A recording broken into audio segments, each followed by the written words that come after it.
Hello, everybody, and welcome to Ring Post Radio, the only show that talks about wrestling around the world, coast to coast, on Ring Post Radio. I'm your host, Ryan Knightsey, and with me, as always, is the man, the myth, the legend, Scotty Edwards. Scotty, how you doing on this fine Sunday morning?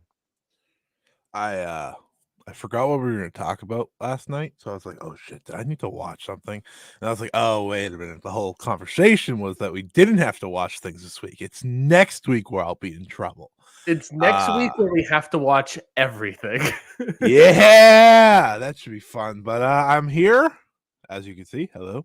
And I'm looking forward to another week. Should be fun. We have a fun little gimmick for this show, so it's hard for me not to be excited. It wouldn't be Ring Post Radio if we didn't have some sort of gimmick every week. It's every single week. Every week. Always something new. Well, we appreciate everyone for joining us live on YouTube or Twitter that is watching us. If you have any questions or comments throughout the show, leave them in the comment section. We'll address it or ignore it, I guess. Either way, we have a big time show to get to. We have topics literally from like pretty much every promotion that we cover. I think almost every single promotion that we cover. I think every promotion that we cover has a fucking big show in the next week. Pretty much. So I thought I don't know. I didn't know which story for us to kind of kick off with, which thing. WWE didn't know what story to finish. If that helps. I didn't know what topic to get to first. So I thought that the best route for us to do that, of course, was if we had some sort of like randomizer, some sort of thing that can really get us there. I don't have a name for it, Scotty, but this is what it is. Scotty, do you have a name for this? Wheel of Topics.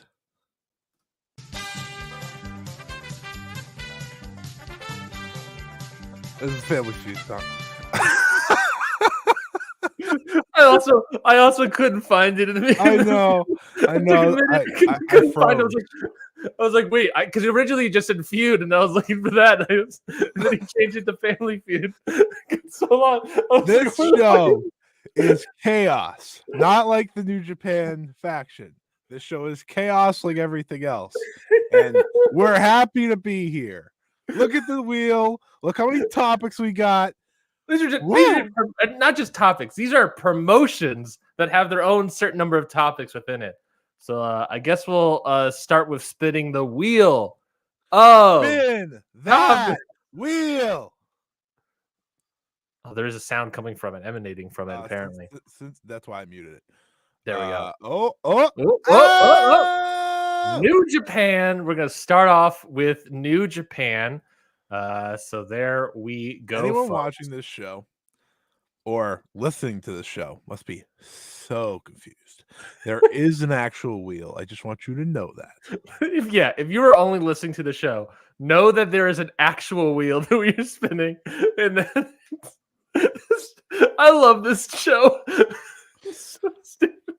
This is exactly what there's sportcaster energy that like every podcast, wrestling podcast guys are bring, and I attempt to not bring any of that energy to Ring Post Radio. My whole energy I'm trying to bring is what do I think is fun, because I think that would be funny to do on the show. And currently this week it's a wheel of topics. Well, we're starting off with New Japan.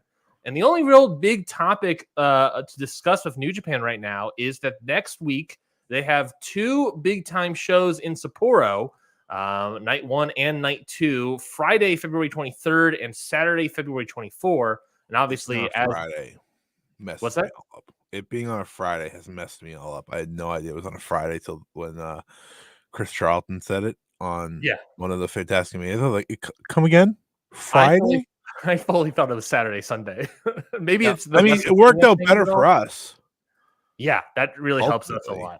But And obviously also right now they have the Fantastica Mania going. I'm all caught up except for this morning because it just happened this morning. I haven't watched it yet, but apparently it was really good. Apparently, Soberano Jr. and Templario had a great match. this is my surprise face. He's not surprised, folks. Before we get to the Sapporo stuff, thoughts on Fantastica Mania so far? It's been fine. Yeah, Mystico's hurt, so obviously I'm sad. You're hurt. If Yeah. When Mystico's hurt, I'm hurt. He has a bum leg. I have a bum leg. It's just, it's the way of the road. But it's been fine. I think Stuka Jr. has been one of the MVPs of the tour, which is exciting because he's fighting Dorada in the main event of the final night. And if you asked me who I cared most about going into this, it would be Dorada. So that's looking good for him. I don't know if you feel this way. Atlantis Jr. in like the few matches I've seen him in has looked fantastic. And I was like, where the hell has this been, buddy? He's always been really good in New Japan. It's just in like CMLL, he just gets quiet and they don't really do much. They haven't really done anything with him in 2023 in a weird way. Did they announce the big show this week? Are we talking about that when we get to the CMLL topic? I won't say a word. But yeah, no, it's been fine, but it's the Corkins that we're here for ultimately on this tour. Yeah, the Corkins obviously today had Volador Romero, Soberano Jr. versus Templario. Teton versus Brilliante Jr. is just a match I was interested in. I've been watching. Jr. is nice. I don't want to hear anyone tell me otherwise. He is not up to par yet, but he might get there. He does some crazy shit, and listen, that's enough for me. I really enjoyed, which match was it? Actually, it was a Brilliante Jr. match. Brilliante Jr. and Soberano versus Doki and Templario on night 5. Yeah, I really enjoyed that match. There was something weird about that. I've been enjoying the. What's that? You know who did good in that? Brilliante Jr. He did have a good night. The night before, where he was against Kamatachi and Naito, it wasn't that good. Yeah, I don't blame him for that. Kamatachi stinks. Don't like it. I haven't enjoyed the Kamatachi-ness of the tour. I'll be honest. I've not gotten into it. And I don't know. I watched one Kamatachi match, and it was that one. And I was like, I'm good. I think I've enjoyed his theme music more than his wrestling this tour. Do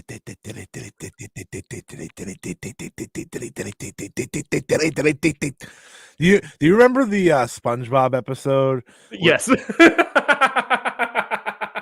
That exactly. We're on one today, folks. That's the sound that I think we need.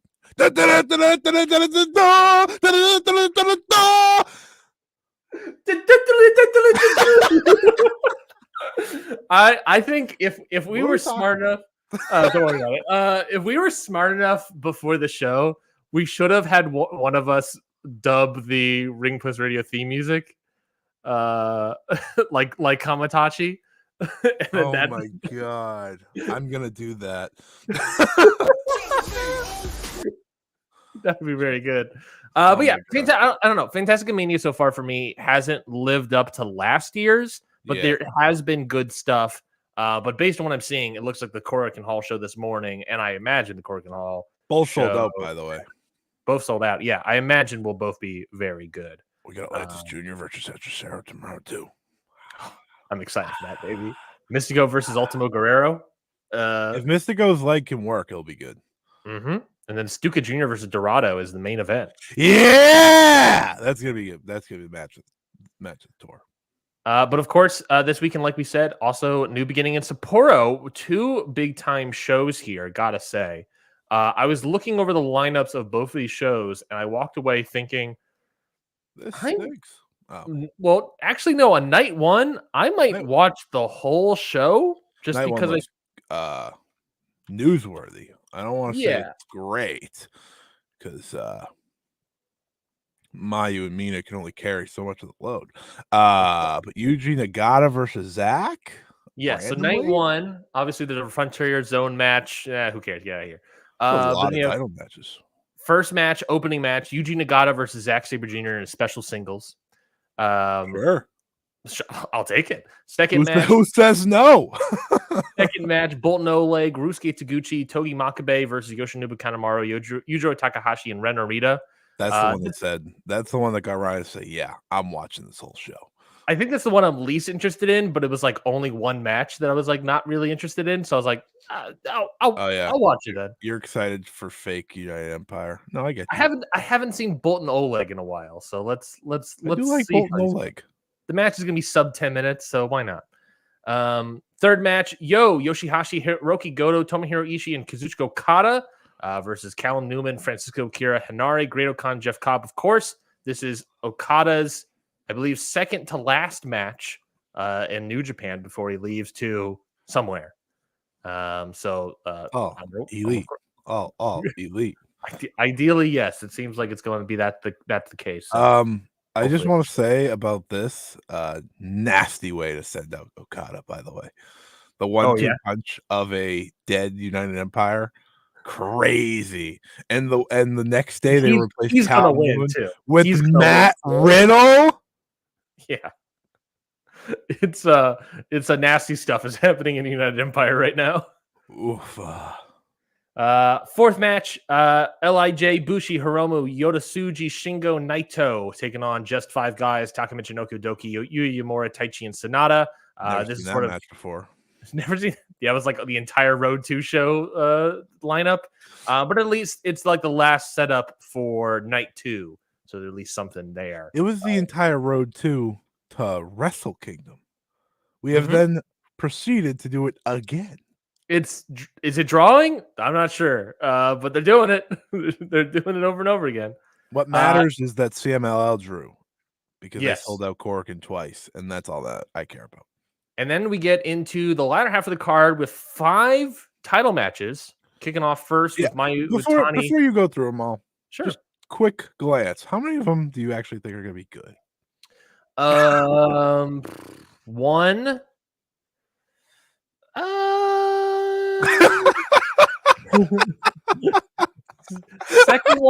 Second one's is like not a 50-50 coin flip, but maybe like 60-30. That one's not good. I think that one's gonna. The fourth one is gonna be good. Maybe. And the last one. The last one's gonna be great. We can all agree. Yeah. You're damn right. It's gonna be great. These 5 matches, of course, just 5 matches, if you will. IWGP Women's Title match: Mayu Utani defending against Mina Shirakawa. We'll break down and sort of talk about these sort of previews real quickly. This is sort of Stardom's now popping up more and more on these New Japan shows, and Gato's will, baby. And then Mina, and the former owner, I guess not former owner, but No, I will not hear it. No. What do we have to know about this match going into it? I know over the weekend at Stardom's Korakuen Hall shows as well. They've been building this match up. So part of the Stardom switch up so far has been doing a lot of prelim tags for big title matches. And Mina, so they had a Korakuen on Wednesday, and Mina actually was able to pin Mayu Iwatani, which obviously a big deal. Now, if I include the part where it was an elimination match and it was Micah and Mina versus Mayu, is it as impressive? Maybe not, but it's impressive nonetheless for Mina Shirakawa. So I think this match is going to be great, and I think it's very smart to put Mina on one of these shows because I think she's someone that a lot of people become fans of, and I think she has a real shot of becoming Western fans' most favorite wrestler with Julia on her way out. Yeah, we saw that maybe a little bit starting to take place. You know, they used Mina a lot for some New Japan shows in America when they had Joshi talent on the shows. They used Mina before. So I think that there's an idea of using Mina to Americanize talent. And obviously the IWGP Women's Championship is part of that mission statement. Is there any shot of Mina beating Mayu? I think the only shot of Mina beating Mayu. Does Mina have a movie? Great point. No. And why is this title on Mayu? Because she has a movie. Great point. When's that movie? When's that movie coming out, by the way?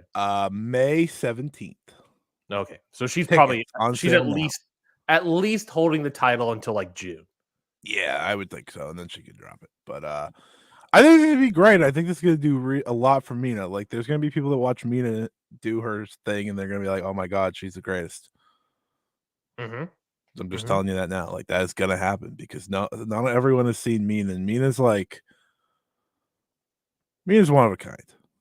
I'll give her that. I know a lot of people love Mina, and there's a reason for that.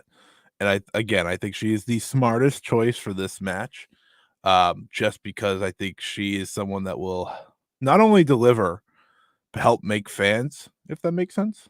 And I think she's kind of part of the vision that this new stardom will go towards, because I've been under the impression that a lot of this new stardom is going to lean on the Cosmic Angels crew, whether old or new, kind of like LIJ is being leaned on now with New Japan, just because they're the most popular. So it makes sense, and Mina's part of that. So should be a good match, and I'm looking forward to it. Happy to see them back on the card. I think they will outperform multiple matches on this show.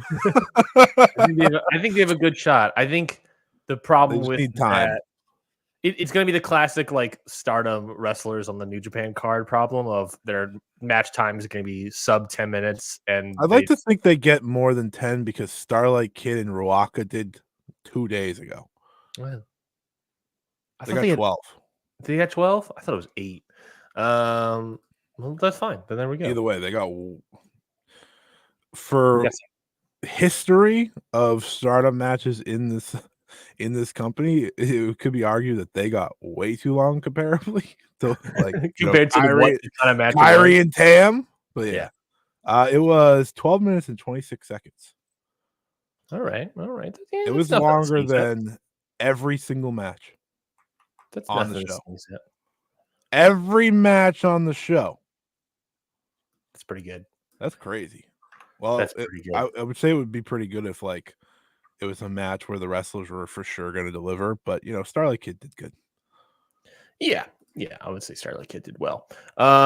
Next match was the IWGP Junior Heavyweight Championship match. El Desperado using his second defense here against Show.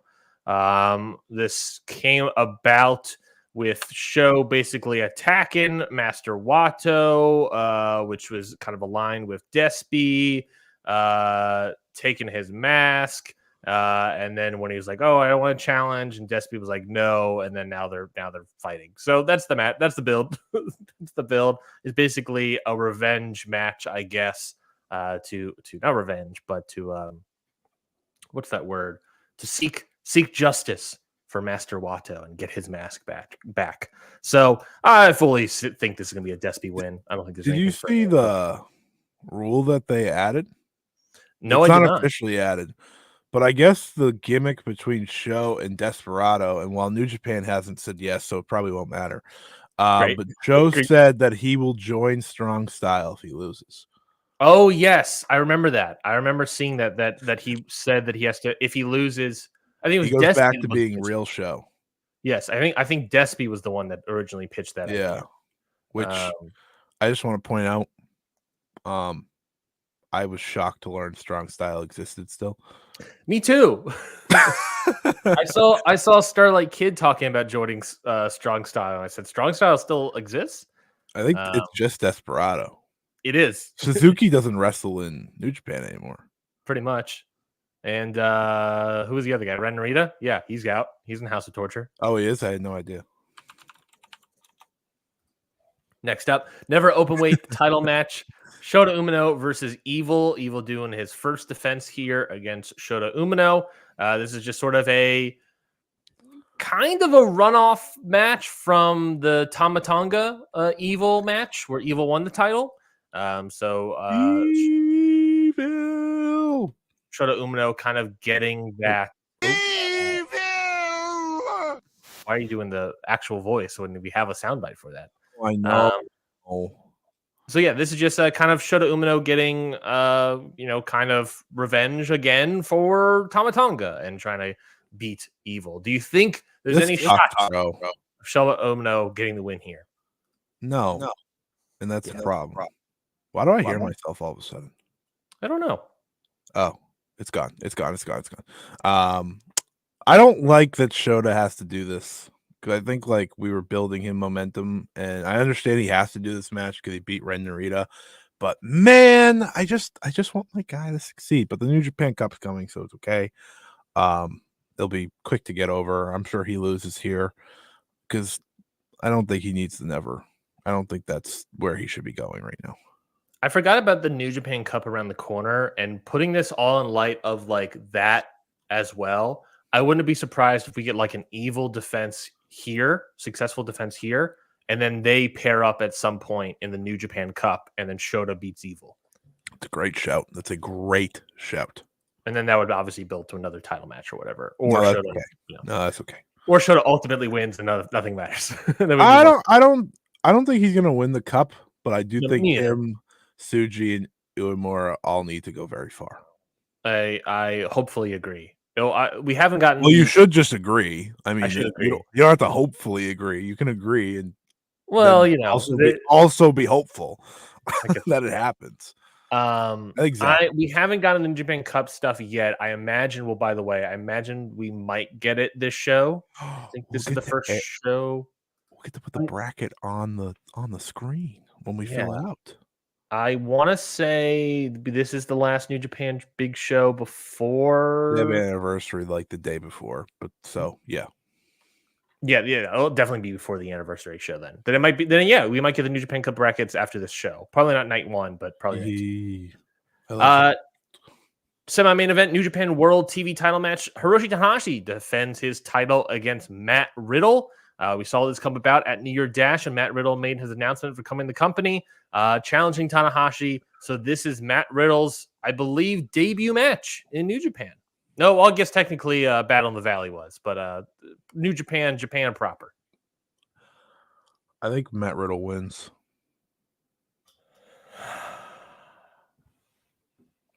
I don't think so. I don't know. I don't think so. You know what New Japan loves? You know what New Japan loves? Booking foreign wrestlers to win titles. They love it. They love it so much. And I think Matt Riddle is going to be around New Japan for a while. I don't think he's going to be like a one-time thing. Mm-hmm. And I think that he is going to take the belt here. And I'm not loving it. I think I would agree. And I'm unsure about it, but based on the night 2 10-man tag we already mentioned before about Riddle becomes the leader of United Empire. If they're slotting him to be that leader of United Empire, then a win here, winning the title, would be a very good way to jump up the card and to take that role and make more sense, make more logical sense. Stinks, doesn't it? Mm-hmm. Mm-hmm. And you almost have United, but in that sense, I guess you almost have to. I don't know. It feels like you have to have United Empire turn heel in this process, but I don't know. Against Tanahashi, you know what I mean? It has to be like he's not going to be a heel though. I know, or at least not like a New Japan type heel. He's not even a heel in MLW. Well, he only showed up. Well, I guess twice. He was on some show to call out New Japan Pro Wrestling. I saw on some poster, and I was like, "What?" Mm-hmm. I think that show was last night in MLW. Fun fact: Jacob Fatu lost in the match against Mads Kruger, and then was taken out in a body bag. Nice. So he's leaving. Oh yeah, he's officially. He should be in the New Japan Cup. Ooh. Well, I would love that, but it's all dependent on whatever's happening. Yeah, we don't know legal issues. But yeah, I think if it comes down to Riddle being the new leader of the United Empire, then him winning here makes sense. I don't like it. I don't want it, but it's totally plausible. I think we'll get the answers during the match, or ultimately. This feels like another Tanahashi run where it's simply to get the belt on someone else. Totally plausible as well. The reasons I don't want it to happen is because Hechicero has challenged Tanahashi for the belt, and I want to see that match. See, for me, it was because it's Matt Riddle. Yeah, I get it. I get it.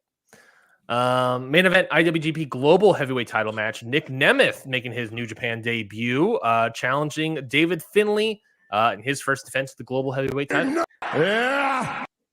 Click the wrong button. I am excited. Okay, listen, I have watched Nick Nemeth and TNA, their TV matches, so I don't really judge them.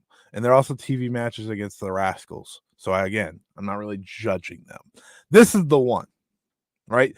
He's been able to wrestle at least before this. So now he can go into this match, and this is where he's going to put on a show. I know I'm saying a lot. This is against David Finlay. Now listen to me, folks.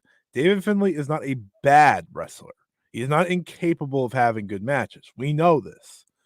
Ryan's match of the year has David Finlay in it. Am I going to give David Finlay most of that credit? No, but he's in it. Me neither, to be fair. But he's in it, and he won it. So he did something good, right? Mm-hmm. Mm-hmm.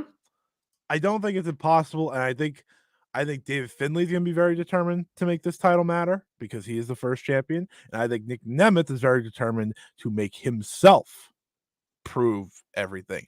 And I want Nick Nemeth to stick around. I don't want this to be a one-off against David frickin' Finlay and then he's never to be seen again.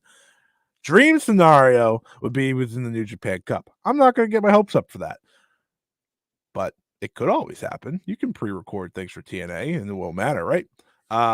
He's not even on the pay-per-view next weekend, obviously, so they clearly work with him. I'm really hoping that this works. I think David Finlay will win, obviously, because it's the first defense. Mm-hmm. But, man, when he hits that zigzag and I'm on the edge of my seat, it's going to be worth it because this is the most wanted man. Mm-hmm. And I can't wait to see the most wanted man in New Japan. Oh. I believe there was an online fervor to try to change the name from Zigzag to Knick-Knack. And I believe it has a name, and I forget what it is, but it's not either of those. Nick Nemeth here in New Japan, big time spot. He's main eventing a show. That is a big time slot for him. I agree. I think David Finlay is ultimately walking away with the winner. But it has to be in a way. I wouldn't be surprised if the War Dogs get involved. It has to be in a way where you kind of save Nick Nemeth a little bit so that he can continue a feud here. I imagine it's going to be some sort of shenanigans that allows David Finlay to get the win. I feel attacked. How so? You instantly say the War Dogs are going to get involved. Well, I mean, I think it's fair to say that are they on this? Do you have the War Dogs showing up at all this weekend? Gabe's hurt. We know that. Let's see. Gato has the match. I don't think there's any War Dogs, are there? I think Gato's the only guy. I think the dogs are off. I don't really count him as a War Dog. I prefer the Wolf Dogs personally. Mm-hmm. Because it's Braun Breaker and Baron Corbin. For some reason, I prefer that over the War Dogs. Crazy how this has worked. It is crazy that we're at a point in the world where we would like to see Baron Corbin more. That's never been said before. David Finlay probably going to win that title, retain that title. Next night, New Beginning Support Night 2, Saturday, February 24th. Frontier Zone match to open up the show. But with the first match, 5-on-5 match, Bolton Oleg, Togi Makabeyo, Desperado, Shota Umino versus Yoshi Kanemaru, Takahashi, Ren Narita, Sho, and Evil. So just a nice little 10-man tag of nonsense there. Another 10-man tags. This is, I believe, Okada's final match of New Japan. Yeah, it is. Kazuchika Okada, Tanahashi, Ishii, Goto, Yoshihashi. That's a big time trios tag team match here versus United Empire, Akira Henare, Great-O-Khan, Jeff Cobb, and Matt Riddle. So of course, like we said, this is Okada's last New Japan match for the time being, for seemingly however long. And it's going to be this 10-man tag. So I will ask any thoughts about this 10-man tag before we move on to the rest of the card. It's a important spot with Okada's career with in regards to New Japan. It's very I'm gonna watch it because it's his last match, but I'm kind of upset about it. Not gonna lie to you, Ryan. Kind of upset about it. They Are could have you? done anything. I was gonna say, are you upset because it's just a normal 10-man tag, or are you upset that it's just like, were you hoping? Were you one of those people that were hoping for the singles, him losing to Yoda Tsuji or whatever? I never expected that, so Sure. obviously, What are you upset about specifically? I think I'm just upset about like it being this humongous tag. I would have liked like Dream Team against Bishamon or something because I just think that would have been more fitting of a goodbye because there's a lot of history there between him and those three. Or something more meaningful is my like. I listen. I'm not someone that said he was gonna go and lose to someone on his way out. That just wasn't happening. But I do think that something more meaningful for a guy that was the face of your company for the past decade plus would have been more fitting than instead of just giving him a match that involves Matt Riddle. So that's just kind of where I'm at. I get it's a tough scenario here for all parties, but again, this is a guy that would still be there if certain things went right, and it's on the company itself and not him that happened. Yeah, I mean, the only meaning that is really in this match is that it is him teaming up with Chaos and his greatest rival in Tanahashi, right? That's the meaning. It's against United Empire, a team that is probably losing, I'm going to have to imagine. Here, so that's fine by me. There's not really, I like, that's the other thing. It's like, is the expectation that Okada is losing his last match. I think when I look back and think about how this Okada last moments kind of shaped up, I think of Nakamura leaving New Japan, and I'm have that match pulled up. That Nakamura's last match in New Japan, Road to New Beginning Night 2 is what that was. A Road 2 show, January 30th in Korakuen Hall. Okada, Nakamura, and Tomohiro Ishii defeat Tanahashi, Shibata, and Goto. That's all it was. I would not say that Nakamura was. Me. What's that? I mean, look at that team you faced, though. Goto, Tanahashi, and Shibata. Yeah, like that's a ton of history there. Sure. He's fighting the United Empire and Matt Riddle. Yeah, and it is. That's my main problem. Yeah, Nakamura's history there is he's got the Three Musketeers of Shibata and Tanahashi there as well. And also Goto. Goto is there as well. Yeah. Yeah, and I get that there's history here. I mean, there's history really on Okada's side, really. That much. I mean, he has history for United Empire, but it would make more sense if it was Ospreay versus Matt Riddle, right? Yeah, I think a little bit more sense. So I get it. Question for you. It's a little disappointing, but I think I'm ultimately fine. This is probably a screwed up game, but I'm going to play it anyways. Sure. So we play the Family Feud music if this is the game? No. So we assume that we assume that Riddle is. Assume he sticks around, right, in New Japan proper. Sure. Like, I think that's a fair assumption at this point. Yeah. How many 5-star matches will it take for Matt Riddle to get before Tony Khan considers signing him? Or cage match 8+s? I don't know. I hope it takes 1 million so that it never happens. The only person I've seen really pushing for Matt Riddle to be signed to AEW is Dave Meltzer. I haven't really seen any other person kind of push for that idea, and we've seen it I take that back. I was going to say we've seen in the past like AEW's a version with people with baggage, but then I quickly remembered that they brought in Brian. They were attempting to bring in Brian Kendrick. They signed Ric Flair. No, yeah, I forgot. They also signed Ric Flair. Well, remember his workaround? I didn't sign Ric Flair. He's giving me money for his sponsorship deal. I didn't sign Ric Flair. I guess he hasn't shown up in a while now that I think about it. But but the Woo energy is always on my screen, and that's bad enough. I agree. So yeah, I think if anything, I think what AEW would do first is bring in Riddle via New Japan, like have Riddle show up in Forbidden Door. Like I don't see him not being on that show at Forbidden Door. I think it's. Yeah. I think that's fair. He's gonna be one of their top stars by then. Especially, look, if we're pitching the idea of him beating Tanahashi, then New Japan World TV title holder, you might want him to pop up. Yeah. I'm not thinking Tony signs him ever, but you never know. A year or two down the road. Yeah, we don't know what would change between now and then. Third match, I know you're hyped for this. A non-title, El Phantasmo and Hikuleo against God, Tama Tonga, and Tonga Loa. That's right. They're still here. Why? Why is he still here? I thought he left. I keep forgetting that he's still here. I'm trying to recall the specific details, but if I recall correctly, he wasn't leaving. It was like his last match. He was leaving before the end of the month in January, I believe.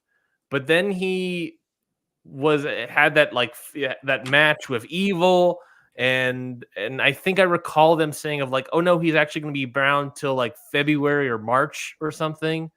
I don't know, man. But all I know is that Tama Tonga's still here, still hasn't gotten a phone call from anybody, and Tonga Loa is like, okay, I guess I'm still here too, and they're facing God 2.0. So here's a question for you. This guy's never leaving. That's all I know. I'm not watching this, obviously, because I have standard. But let me ask you, do you think this will be better than the tag title match from last week? Yes. Yeah, okay. I did too, to be fair. And Tonga Loa doesn't even wrestle anymore. No, it is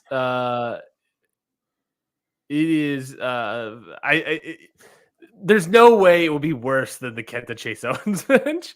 That match was slow and boring and stuff. And Tama Tonga at least can still go, Yeah. I mean, Tonga Loa can't, but at least Tama Tonga can still go. So there's man, this is gonna be a great gif of Tonga Loa doing the punch thing. Yeah. That's actually why Okada left. He saw that. He took that because he had to sell that. And he was like, "Are you kidding me?" Fourth match on the show that 100% I'm excited for, and I know you are as well. David Finlay and Gato versus Ruski Taguchi and Nick Nemeth is what I'm trying to say here. Tag match, special tag match. Dolph Ziggler and Taguchi on the same team, folks. Am I gonna watch it? Yep. That's the tag match to watch, baby. Am I gonna watch it for Nick Nemeth? Yep. It's probably gonna be terrible. I don't care. I'm expecting it to be terrible. That's why I'm excited for it. Yeah, that's great. Taguchi? Why is he here? It's stupid enough that makes me interested. And then we have a LIJ versus Just Five Guys series match, basically. Bushi going versus against Congo. Congo. That did last year, remember? Oh, you're right. Look at us now. Could we just take a step back and think about how much has happened since that series? Sonata went on to leave the faction and become a world champion. Correct. Katsuhiko Nakajima is the most messy but interesting wrestler in Japan in another company that he's not signed to as their champion. Kano is still a nerd. Naito's world champion. Manabu Soya is good now. Also left. Well, the faction Congo dissolved completely. Yeah, that too. That's a pretty big one. And Yoda Suji's here, and he wasn't there last year, so it's better. And Yuya Uemura, right? Yeah. Well, yeah. He was in Just Five Guys, bro. He has nothing to do with Congo. That's fair. Are you trying to tell me Yuya Uemura should be in Congo? It's something that he would do that is interesting. Anyways, Bushi versus Taka Michinoku is one match. Hiromu versus Doki. Shingo versus Taichi. Yeah. That's a pretty good one. That's a tasty match. A match I'm very interested in.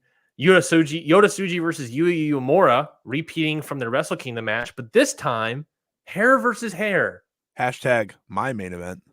This is very interesting to me. Will Yota Tsuji get his win back from Yuya Uemura and shave Yuya Uemura bald, or will Yuya Uemura beat him yet again and cut off the luscious locks of Yota Thinking of Tsuji? Yota Tsuji bald is actually terrifying. I will hate that. I think Yuya should lose his hair because he looks better with shorter hair. I agree. The long hair, Yuya's look needs work. Yota Tsuji, he's perfect. He's a perfect man that encapsulates. Here we go again. Perfect hair. He should be sponsored by some sort of shampoo and conditioner company. No, he should be sponsored by Okada's Burger Company. That's what he should be sponsored by. If you shave Yota Tsuji's head, then we will never be able to have Yota Tsuji back.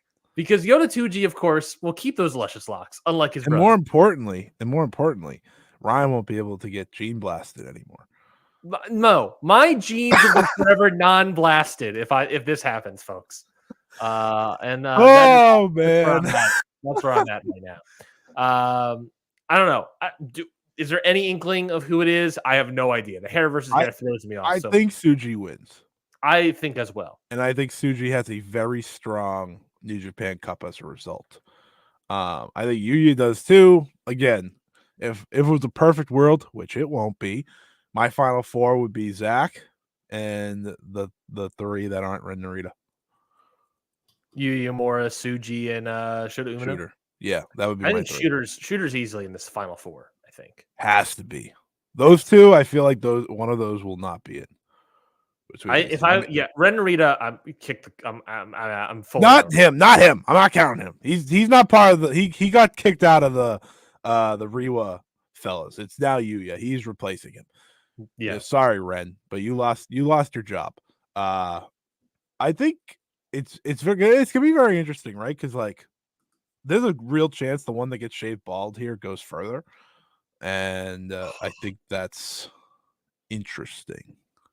There's also a thought here is like one that gets shaved bald. Are they going to also show up at some point against each other in the New Japan Cup? All these last four matches, maybe not last four, but at least the last two. Do not do Naito. It's not. I will fight someone. I do not need to see it for a third time. I like the first one. I'm sure I'll be fine with the second. I do not need a third. I had a pitch for you. Sure.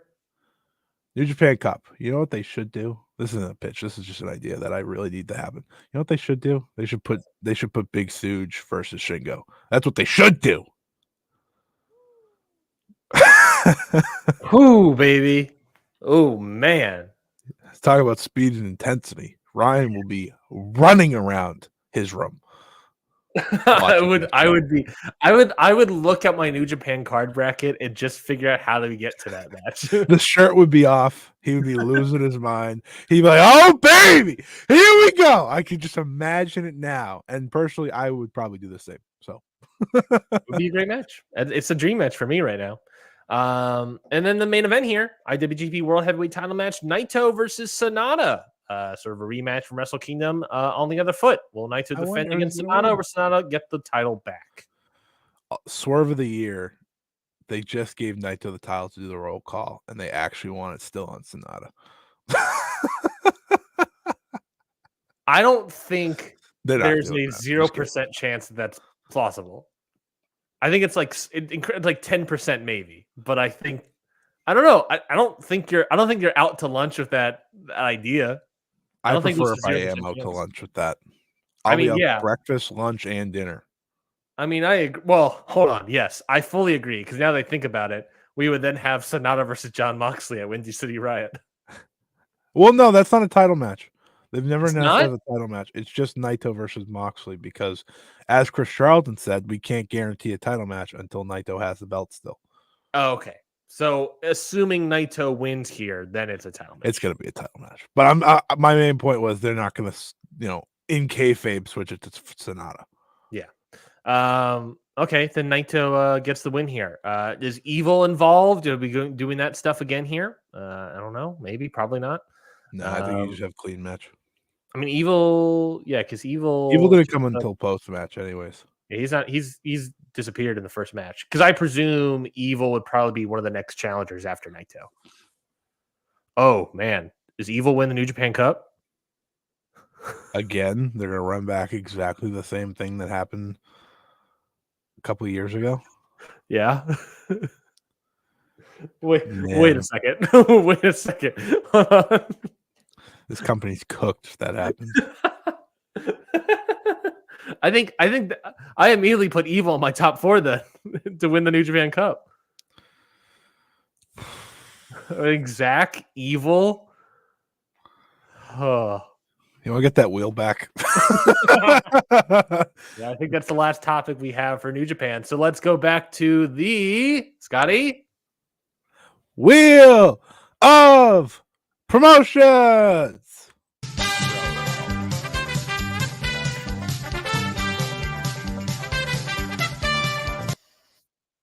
It's not Wheel of Promotions. What is it? Wheel of Topics? That's what it is. Wheel of Topics. Well, it it's Promotions, so sue me. The semantics. Here we go. New topic. Here we go, baby. I'm going to call it something different every time. Here we go, baby. Ooh, landing on AEW, a topic that no one ever talks about. That's true. Whoever talks about that promotion, they don't get enough. They barely get any press. AEW has a lot of different news items here. Really just 2 news items that I have from AEW now that I look at it. Money. I don't think we have any updates about Monday now. No, we don't. No. I guess one is that there was the update about it looks like Kazuchika Okada is going to New Japan. We got that, I believe, last week. Sounds like a pretty big deal. I say Okada going to New Japan, Okada going to AEW. That's probably happening. But there were 2 new kind of signings for AEW. Well, technically 3, I guess. They probably already signed Queen Amanada, but she's official. But they also brought back QT Marshall, returning to AEW in an executive role. Of course, back in November. If you recall, back in November, Marshall left the company saying that, quote, the company had changed a lot since 2019 and is heading into a different direction. I feel that it's the best I do the same as we only get one chance to go all in. That chance never panned out for old QT Marshall. I believe the only booking I saw him have was a AAA match where he teamed up with Marty Scurll. So that's where he went. that's what he's been doing. But it looks like, and also in November, Dave Meltzer noted that Marshall was looking to focus on his in-ring career and, quote, wants to be a wrestling star. Well, he's back in AEW as an executive. I don't believe his wrestling. He is free to wrestle other promotions except for WWE as part of this new deal. But otherwise, yeah, he is back in AEW. I believe I saw a Fightful report also stating that he had to sort of have his ego checked a little bit of the company's changing and I don't like it. And then he come back and it's like, all right, okay, that's okay. That's fine. I'm sorry. So yeah, QT Marshall's back. Whether or not he wrestles in AEW, who knows? But at the very least, he's an executive. Now, what a shame. Yeah, thoughts on QT Marshall back in AEW? I don't want to see him wrestle. What was the reason he was leaving? Was it because he was getting more? I feel like there was confusion about the this. New Japan thing. Remember, he was like, "It's too much like New Japan in storytelling. It's just matches and no story or something like that." But I thought there was confusion about that quote. I feel like we're just gonna run with it. Let's just run with it. Okay, perfect. We only exchange facts here. Just like Fall George Jr.'s son at 10 years old joining the New Japan dojo. But he digresses, folks. I had to. I'm sorry. I'm not sorry. I don't even remember what I was saying. With QT Marshall. Sometimes it's nice to eat shit, and he's eating a lot of it right now. And I guess the Nightmare family isn't that close of a family. I like the idea that Cody was like, "Hey, you want to bring in my guy?" He's probably like, "No." Triple H was like, "Not really." QT Marshall, he's a really good guy. Who? Who? QT Marshall, if like Nick Aldis wasn't around or whatever, I feel like QT Marshall could have been like a good GM Yeah, but here's the role thing: Nick Aldis is like 10 times better than QT Marshall. at promos for sure. In the ring, pretty close to each other, but on promos, not really close. I'm like I've seen some of the Nick Aldis GM stuff, for example, and I think he does great in that role. Like he's very good in the authority figure role, which I can't say for a lot of people. QT Marshall, on the other hand, if I ever see QTV again, I'm coming for him. I think that's fair. I'm not at all interested in seeing QTTV ever again on my screen. Other stuff that announced AEW in the past week, 2 matches that AEW announced that I'm extremely excited about. And I think you probably share the same sentiment, Scotty. Hey, don't put words in my mouth. I don't know what we're talking about. So AEW Revolution, Will Ospreay versus Konosuke Takeshita was officially announced. Oh yeah, I need the Larry David. Pretty good. I need that. That's my next button. Yeah, no, that's remember what I said a few weeks ago on this show? I think Revolution is going to be AEW's greatest pay-per-view ever. Mm-hmm. I feel pretty freaking good about that take. It's getting stronger and stronger as the weeks go on. Yeah. Yeah. Also officially announced, not one of the 2 matches I was going to say, but one of the also officially announced is the tag team title match, probably the main event, tornado tag match, the Jacksons Young Bucks versus Darby Allin and Sting. But the other match that I'm excited about that was announced was Bryan Danielson versus Jun Akiyama on Collision next week. So just wanted to mention. What a psychotic match to book. Like this is how I imagine bookings going these days for Collision. Bryan Danielson has a list, right?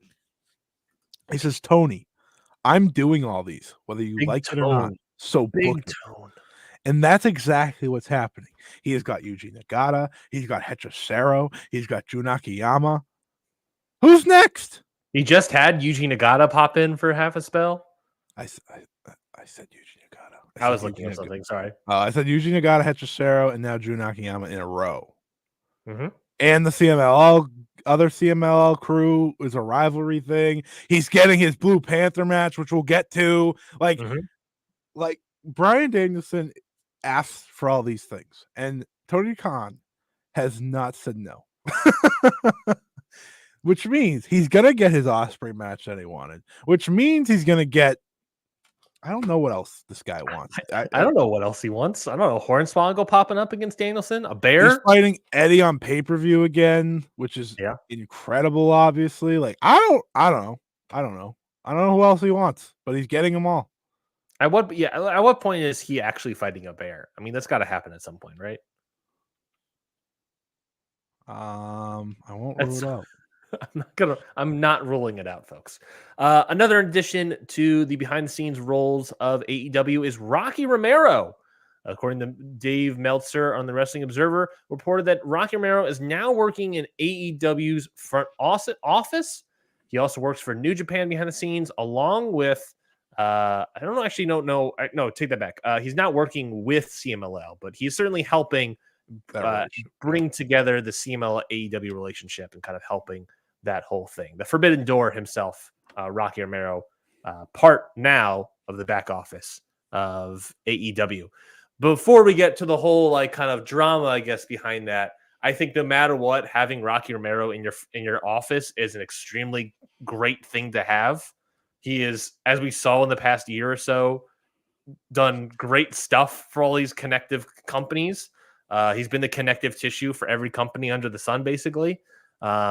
He has great connections. That's a valuable person to have. Good friends with Kazuchika Okada. Good friends of Kazuchika Okada. Good friends of a lot of CMLL guys. Good friends, yada yada yada.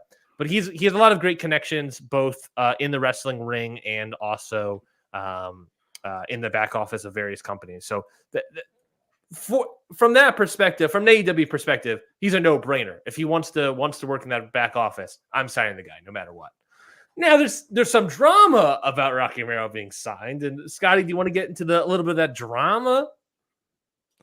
Not really. because I know what it is. Yeah. So some people have issue with Rocky Romero getting signed here because, of course, I think in conjunction with him being signed and him working with AEW all kind of on on and off for the past several months and helping that New Japan Forbidden Door relationship grow and AEW CMLL relationship to grow, and what words has he been working and getting people to move from company to company? Is he one of the reasons Okada left New Japan and goes to AEW? Is the drama about maybe he was a what was the word used? Now I guess it wasn't technically used, but the sort of the mole that was working within AEW, working within New Japan, working within CMLL, and bringing all these people to AEW secretly. And that was his entire plan. Sounds something similar that someone else once said. I don't know. But Scotty, what do you think? Do you think these people have a leg to stand on, or do you think this is all just hearsay? There isn't much evidence to back it up. What do you think about the Rocky Romero drama? I have a funny answer and I got a normal answer. Which one do we prefer? I mean, hit me with both. Are you telling me he's a double agent? I'm not saying anything. I'm not saying anything. I'm just saying that who knows? Who knows?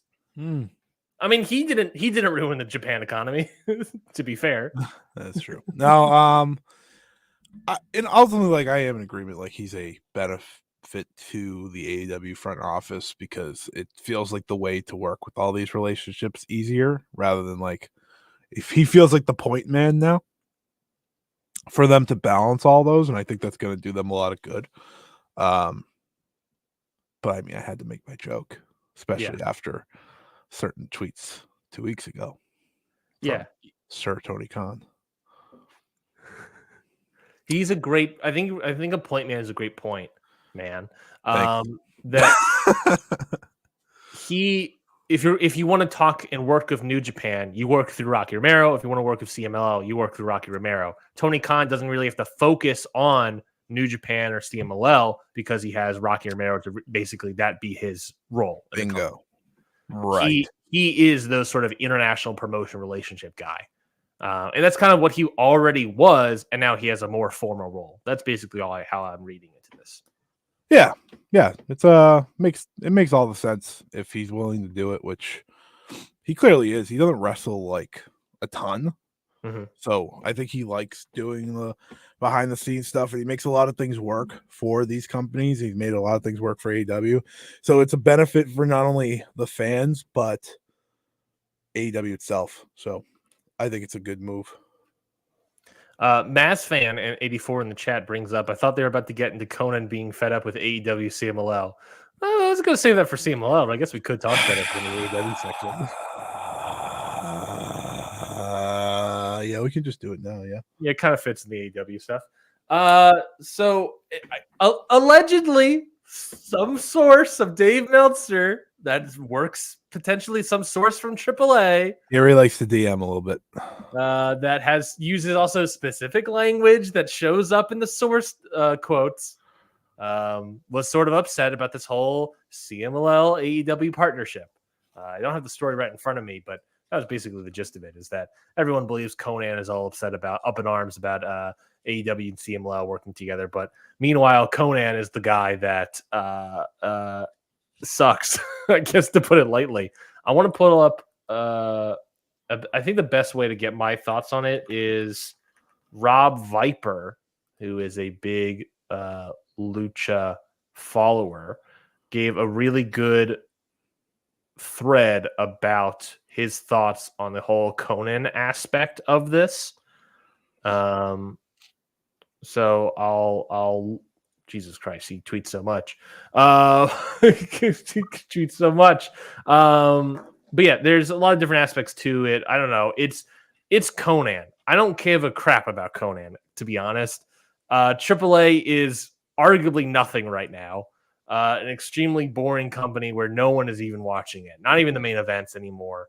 I I don't know. Do you have any thoughts on all this Conan stuff as I try to find this tweet thread? Oh, yes, I do have some thoughts, Ryan. Thank you so much for asking. I went on the show a few months ago and said, this was before the CMLL stuff came to me, and I said, AAA is not worth it to not work with CMLL. They're not worth it. They aren't. And I feel more than correct these days. Because you know what? You know what, Ryan? Listen, I understand. The people love Vikingo. Yes? You love Vikingo. Yes? Correct. He isn't worth giving up an entire potential relationship with CMLL for. He is not. And that is my ultimate opinion of this. And I definitely feel that way more after these comments. CMLL and their involvement in AEW has already added so much excitement, so much spice, so much pizzazz. Immediately. Yeah, like everything they do, you're locked in, and they've made new fans quickly by doing this. It's a best of both worlds scenario.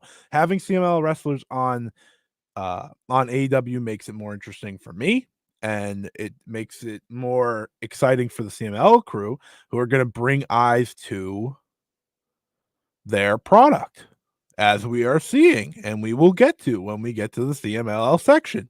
It's all working. This relationship couldn't be better for both sides so far. Now, if Masquerade Dorado signed away from CMLL, we might have a fight. Which I don't think is out of the equation down the line. 5 years from now, I think the 5 years from now, sure. But that's different. After a while, like wrestlers do leave the CMLL and AAA. So like that's fine. Just don't do it anytime soon, please. He's learning, he's getting better. I do not want him leaving.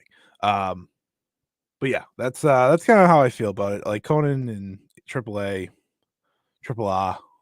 goodbye. Bye. I found the tweet thread from Rob Viper. He says, quote, the AWCML AAA bit in the Wrestling Observer newsletter fascinates me solely because of the usage of the word, quote, disrespectful, straight from Conan's vernacular. And this is where the point where everyone sort of started believing it was Conan. At that point, you might as well just open source the comment if it's going to be that transparent. He says, tell me this, was it disrespectful when AAA hid the fact that we were not only in bed with WWE, but also knowingly booked FTR on loan from supposed partner company AEW to lose to a WWE contracted wrestler in Dragon Lee? At the last Impact taping I attended, I spent the latter half chatting with Taurus, who was booked but not given a match for either day. Not the first or second time that happened. Anyone know that what match Laredo Kid is booked for next weekend at TNA No Surrender? Surely Conan wouldn't allow his talent to be, quote, disrespected and brought in just to work explosion tapings. He then concludes the statement saying, just see this for what it is, though. Conan is very upset at the political lay of the land right now, mainly his non-involvement, so he's trying to cause drama. And that's kind of where I'm at with all the thoughts on Conan and everything, is that it's ultimately bullshit drama with Conan. It's always bullshit drama with Conan. So unless AAA starts making better wrestling products, then I don't care. I see Conan being brought up, and I immediately lose interest because it doesn't matter what he's saying, because what he's doing is unimportant and uninteresting. So why give him any more breath, I guess. Did you shoot a full rock on me? Yeah. It doesn't matter what you say. It doesn't matter what you're saying. You got to listen. And all these Conan crybabies. Oh, Jesus. Okay, there's definitely no such thing as that. Anyways, let's spin the wheel, baby. Let's get that music going. Yeah. That's not the music.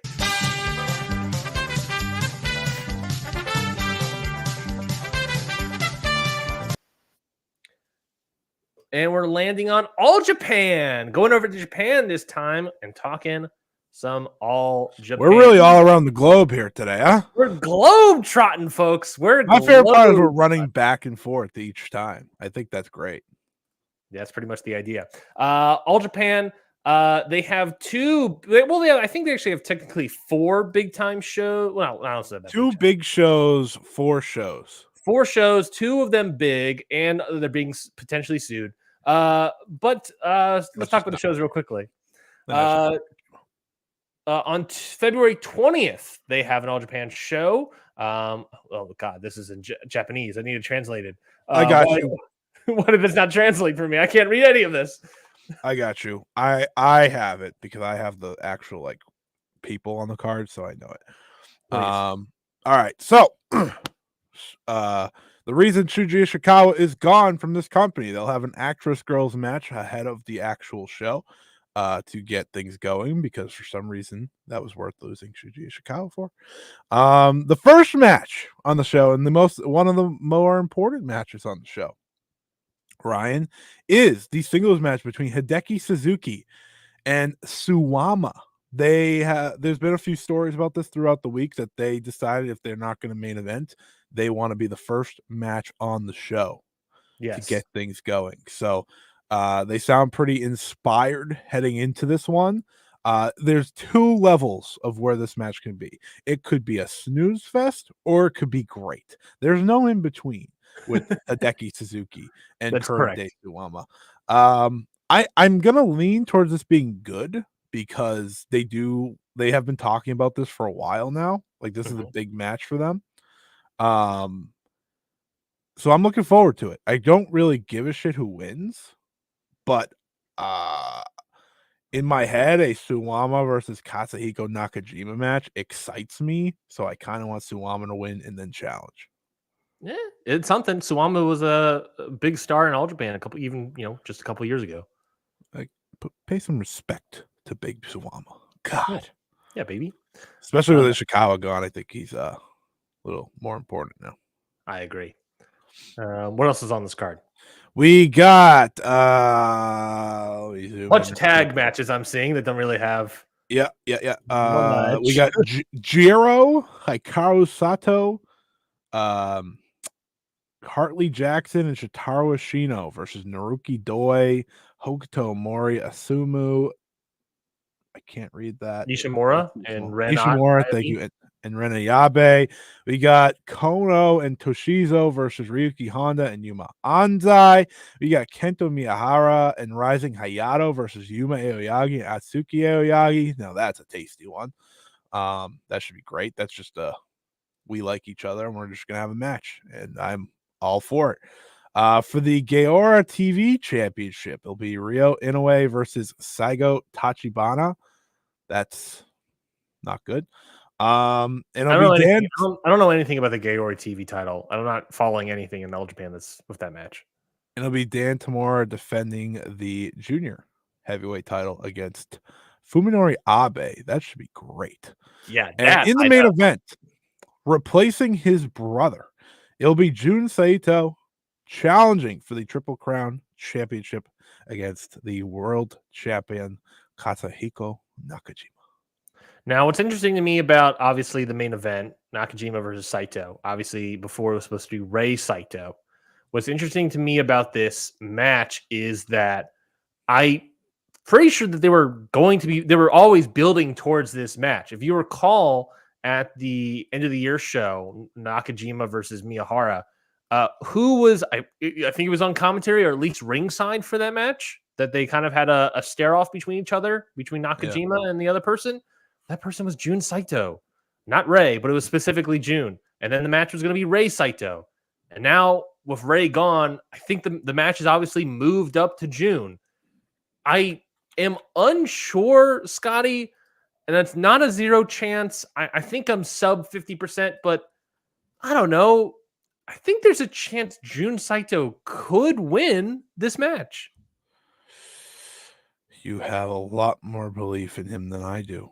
That's what I said. I think it's like 30% maybe, but it is the fact that they were building it up and they specifically shown the two of them looking at each other in that end of the year match, building up to this match specifically. It's totally a possibility. I wouldn't do it because Nakajima's hot right now, but I think it's plausible. Yeah, I just think like I get where you're coming from. I just think we're at the point where it's like we got to be working back to that Kento match. Otherwise, I don't know what the point of all this is. But It's going to be an interesting one for sure. I'm interested to see what Saito can do in a singles setting, right? Like I think that's going to be, and that's how I felt about Rei Saito being in the match. Doesn't really, I mean, they're both different, but it's still a challenge either way, and they're both very popular. Um, it's going to be interesting watching Nakajima essentially cut down the monster, Yeah. and I think that's why this is going to work. But if you are good with that, I will move forward with the rest of the big week for them here. I do also say Dan Tamura versus Fuminori Abe. Yeah.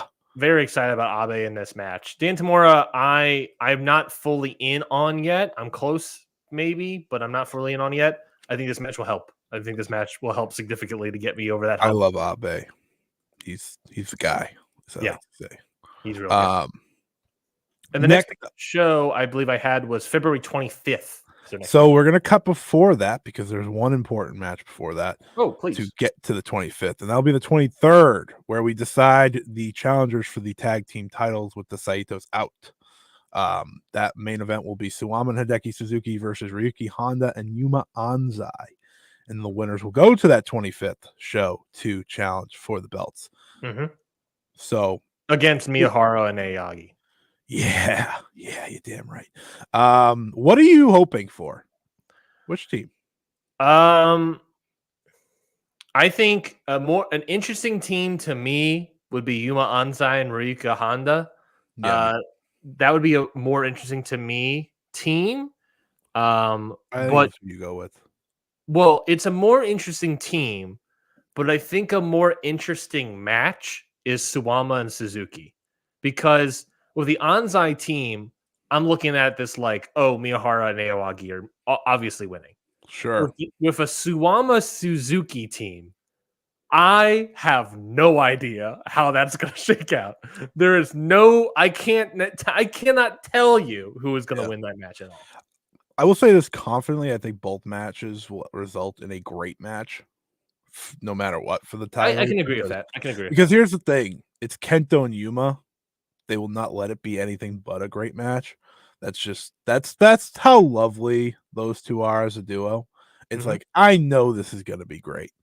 So I'm kind of excited. I'm kind of excited to see who ends up being. But of course, that brings us to that night. Besides the championship match, we'll also have Katsuhiko Nakajima versus Atsuki Aoyagi on that show. I saw that special singles here. Because Atsuki Aoyagi wants to be in the Champion Carnival this year. And this is kind of his test. Can he hang against the unstoppable Triple Crown champion? He has Triple Crown. Nakajima has 3 singles matches this week. Besides the title match, he's also fighting Hokuto Mori the day before, or 2 days before.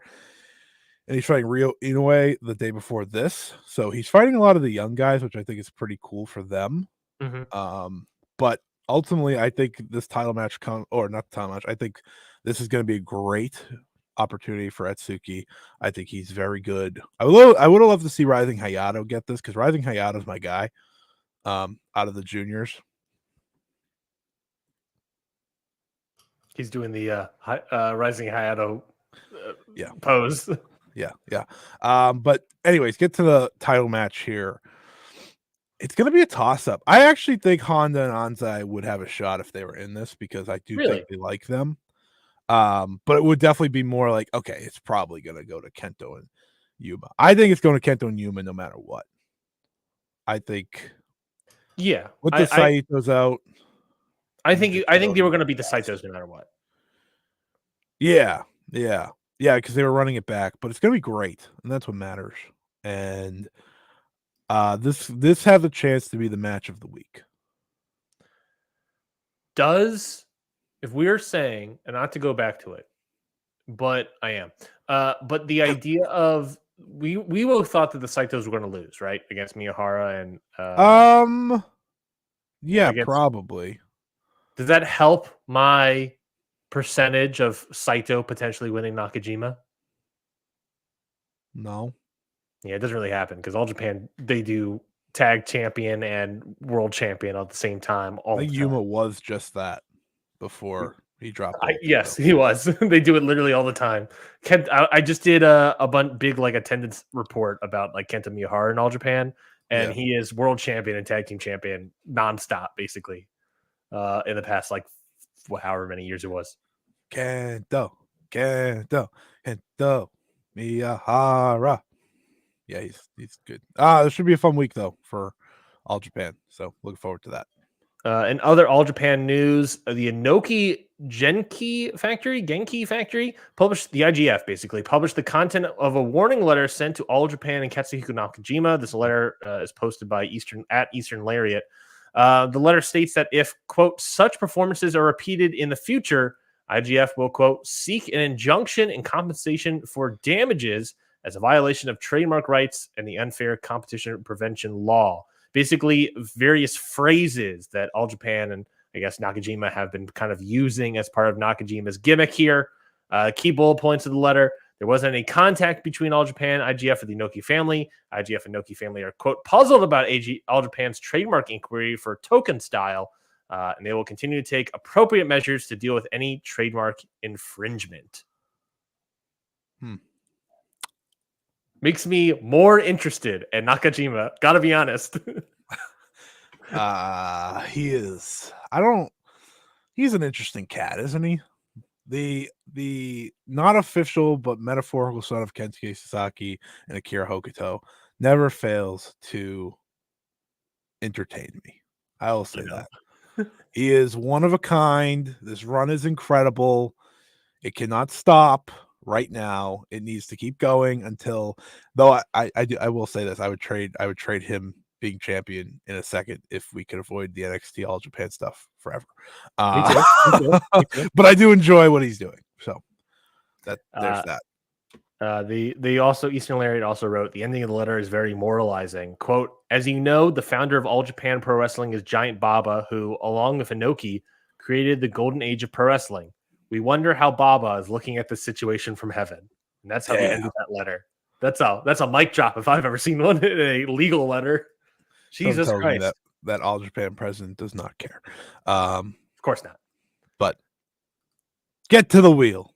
Get to the wheel. I don't think we've heard any more like All Japan NXT nonsense in a while either. So I don't know what's happening there. Let's get to that. I'll assume it's not real anymore. I pray to God that it's not real anymore. Here we go. Let's spin that wheel.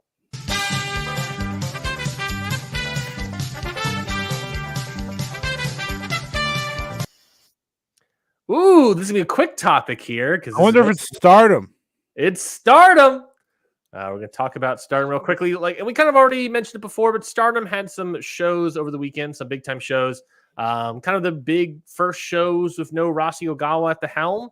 So it's sort of more interesting, if anything, to see what it looks like or how it works or how things run.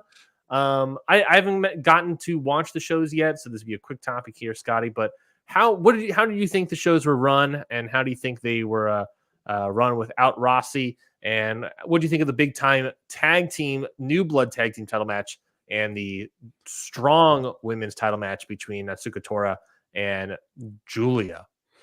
The atmosphere and the vibe around this promotion got better as every show came. The first show without Rossi was weird. It felt very down. The crowd was really good though, so that did help. It's still going to take some time to get used to it, but this roster is so talented that they're able to make up for it, obviously, in the ring and keep things in check. In terms of like the booking, it's very apparent how different it is, in my opinion. There's a lot of these prelim build-up tags that we're now having, which is fine because we would have them, but it's a fine thing to lean on, but you can't, because of how many house shows you do, you can't lean on that every single night like New Japan does. I just don't think it works like that. But overall, I do think it's going well for a company that's now going without their booker, right? I think Stardom's going to be fine. I think, again, I said this a few weeks ago, maybe last week when we when you asked me a million questions. I The media think, presser that we had. yeah, the media pressure.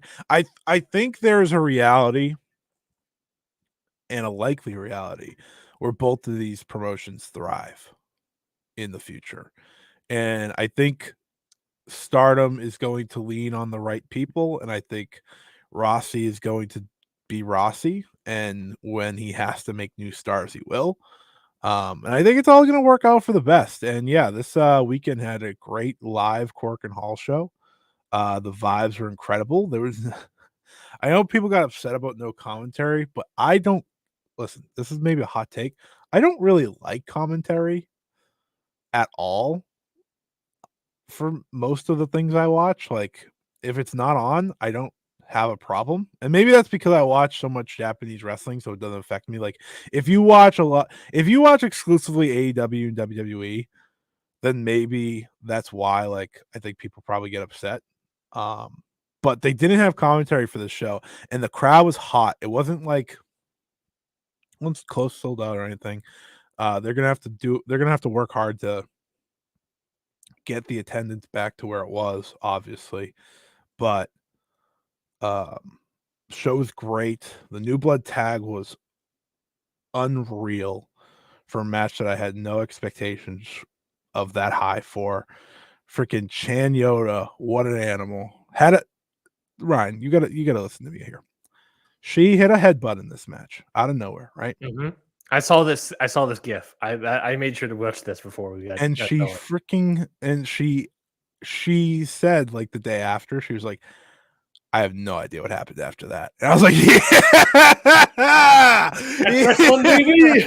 yeah. Chanyota, I don't know how many people know who Chanyota is, but I do not. she is an adult star in Japan, adult film star. Oh, okay. Yeah. So not like a child star or like an adult star, but No, adult. no, no, no, An yeah. adult film star. And she is very like she is very solid. She like every match I had seen of her, because she works for a company called PPP Tokyo, which Mhm. don't wrestle like a ton. She probably has like maybe 2 matches a month. Yeah. But there's a raw potential there, and she was so good in this match. It was her and Saida just running into each other with lariats. And then like the headbutt came, and I was just like, this is unbelievable. This is so good. But yeah, she did great. Ida did great. I know you'll be happy about that. As an Ida fan, obviously. Mhm. Ito is on fire. And then Julia Natsuko, very important. Yes. Julia won. Yes. They probably had the best match they've had against each other, and they were very like lovey-dovey after. Like, Natsuko said, "Thank you for coming to Stardom. Like, I appreciate you." It's like, She also had some interesting post-match comments as well. yeah, if I'm not mistaken. yeah, but my main thing is like, okay, so we're acknowledging Julia's like leaving, but she's still champion. So I don't know what's happening. I don't know when she's gonna lose the belt. They have time. I'm guessing her contract ends on March 31st. So they still have time. But boy, oh boy, Ryan, we're running out of it. Not a lot of time left. Not a lot of time left. Well, we talked about this last week. Is that we're not a lot of time left in Julia, but we know that she's still going to be around post her contract because she's going to work Rossi's show. Yeah, she's not gonna be around here. Yeah, I guess it's true. Yeah, what are the odds that they still have Julia as a strong women's champion as she goes to work for Rossi? I think she'd vacate it. So yeah, I think that's fair as well. My guess. Oh, I don't know. I think there's always a chance they can get Vaquera in here. I mean, that's a lot of work, but if you just want Vaquera to be the one to take the belt, get her over here. Yeah. There's no reason not to. I think I would do that. If not, like, I think Tekla's a possibility because Julia would be fine losing to her friend. I think No matter what, I think there's the possibility, if it's not Vicare, that this title's history continues being being champions that aren't supposed to have the belt, Mhm. and I think that's very funny. Kind of a cursed title here. Yeah, and it just won't go away. But Julia won, had a very good match, and we will move forward now with whatever's to come. Yeah, I was looking to see if we had any comments because I did the media presser as our clip from last week. Um, at Aircon Blade, I'll definitely check out Rossi's new show. If it can go back to being like pre-2020 Stardom, I'll be happy. But then they also went on to say that each year I find myself caring less and less about what's going on in Stardom. They're just getting worse at building any interest to a match, so something needs to change or time for me to move on. I think last year was a very tough year as well. In that sort of world. So I bought this Corkin pay-per-view. I wasn't going to, but I was like, you know what? I'll give it a shot. I felt like my money was more well spent on that show, which was mostly just like prelim tags and stuff, than pretty much almost every show in 2023. Mm-hmm. There is a feeling to these wrestlers right now. They're building things like naturally, and that's why I'm okay with the prelim tags, because at least it's like an effort to build these matches up, rather than nothing. So I'll take that. And I think, I don't know. I try to be the positive guy about all this, and I'm going to continue being that. I think this is really going to work out. I do. I agree. I mean, we talk about like, when we kind of talked about the Rossi stuff last week about how, we talked about like, oh, the Masawa of it all, of like, a guy that's like the face of Stardom, right? Other than like the wrestlers themselves. Like, what does that look like? What does that feel like? And a lot of the companies, when big time stars left, they were fine. They were able to figure stuff out. And even not even just big time stars, but like back office guys left. They were able to figure stuff out. Now it might be an immediate hurt, obviously, and it could be immediate drop. I think post March will be an immediate drop, maybe in attendance, just of how things might shake out. But I think no matter what, it's not going to be that bad. It's not going to be that bad. And if anything, I think it's going to be sort of like I think it's totally a possibility, if that's something Bushiroad wants, in having, hey, how we fix this? Let's bring in some outside talent. Let's bring in some more outside talent to bolster Stardom while we're building up the new Japanese stars for Stardom itself, the people that decided to stay. You know what I mean? Kind of like what New Japan's doing, of, hey, we're still putting over these young guys right now. Let's bolster the roster with your Moxleys, your Kingstons, your Nemeths, your Riddles. Let's bolster the roster right now with a bunch of outside talent to sort of help get us over the hump. And I wouldn't be surprised if Bushiroad decides the same thing for Stardom, which will make Stardom a little bit more interesting, because then you get to see a little more of like, hey, what does it look like when some AEW talent pops up in Stardom? It's not going to be the same Stardom, but if you want the same Stardom, hey, guess what? Rossi's starting a promotion, so that will probably be what you want. You know what I mean? Yeah. I don't need that many foreign down here, because I think that ruins New Japan. So I don't blame you. I don't blame you at all. I think foreign talent is there's difficult. Japanese talent to be had that I think That's a they'll great be point. more. I think they'll be more interested in. There's someone that made the waves a little bit this week with a certain news story. Mayuki's a very interesting name to follow, I think, in all this. I would not be shocked at all if Stardom said, Interesting. Some questions in the chat real quick. Connor Houston, will Julia lose it at Cinderella final? That has to be the spot now. Yeah, I don't know where else at this rate. I don't know, unless they do it on like some random Cinderella show at a Corkin or something. I think it has to happen there, or she vacates it. Not a question, but a funny comment. She should refuse the job and put the title in the trash bin on the first show of Rossi's new promotion. Yeah, she should, because I hate that stupid belt. Wally Weir asked the question, depends on who and how many talents leave. Yeah, I think like if we talked about this last week, I don't think 30% I think is a good number for me in my head. I don't think half the roster is leaving immediately.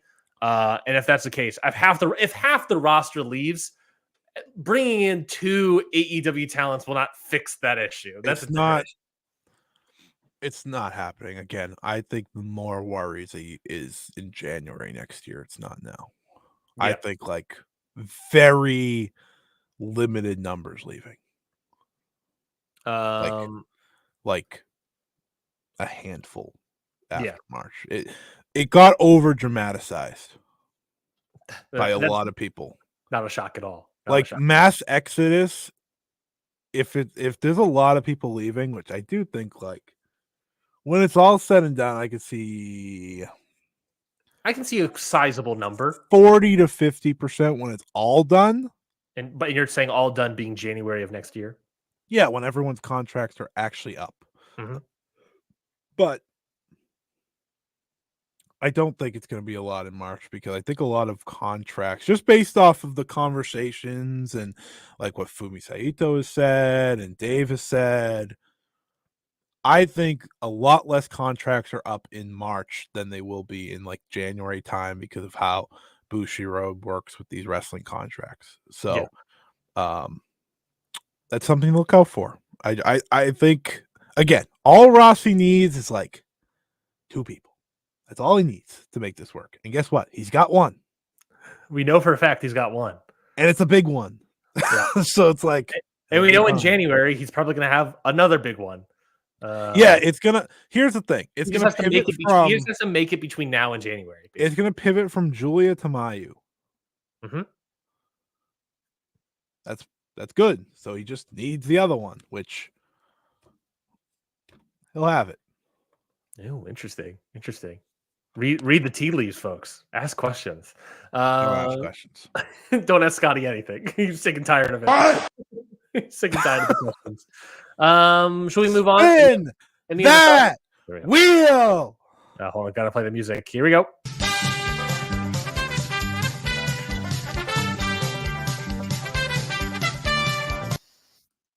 I want the people to know that like Scotty could help me press all these buttons and camera clicks and everything. So every time I go to click the Family Feud button, I realize that you're going to click it. I was like, I don't want to ruin this, so That's I don't. Fair. I also stepped away before we saw the winner. It's CMLL. That's what we're talking about now. But go on.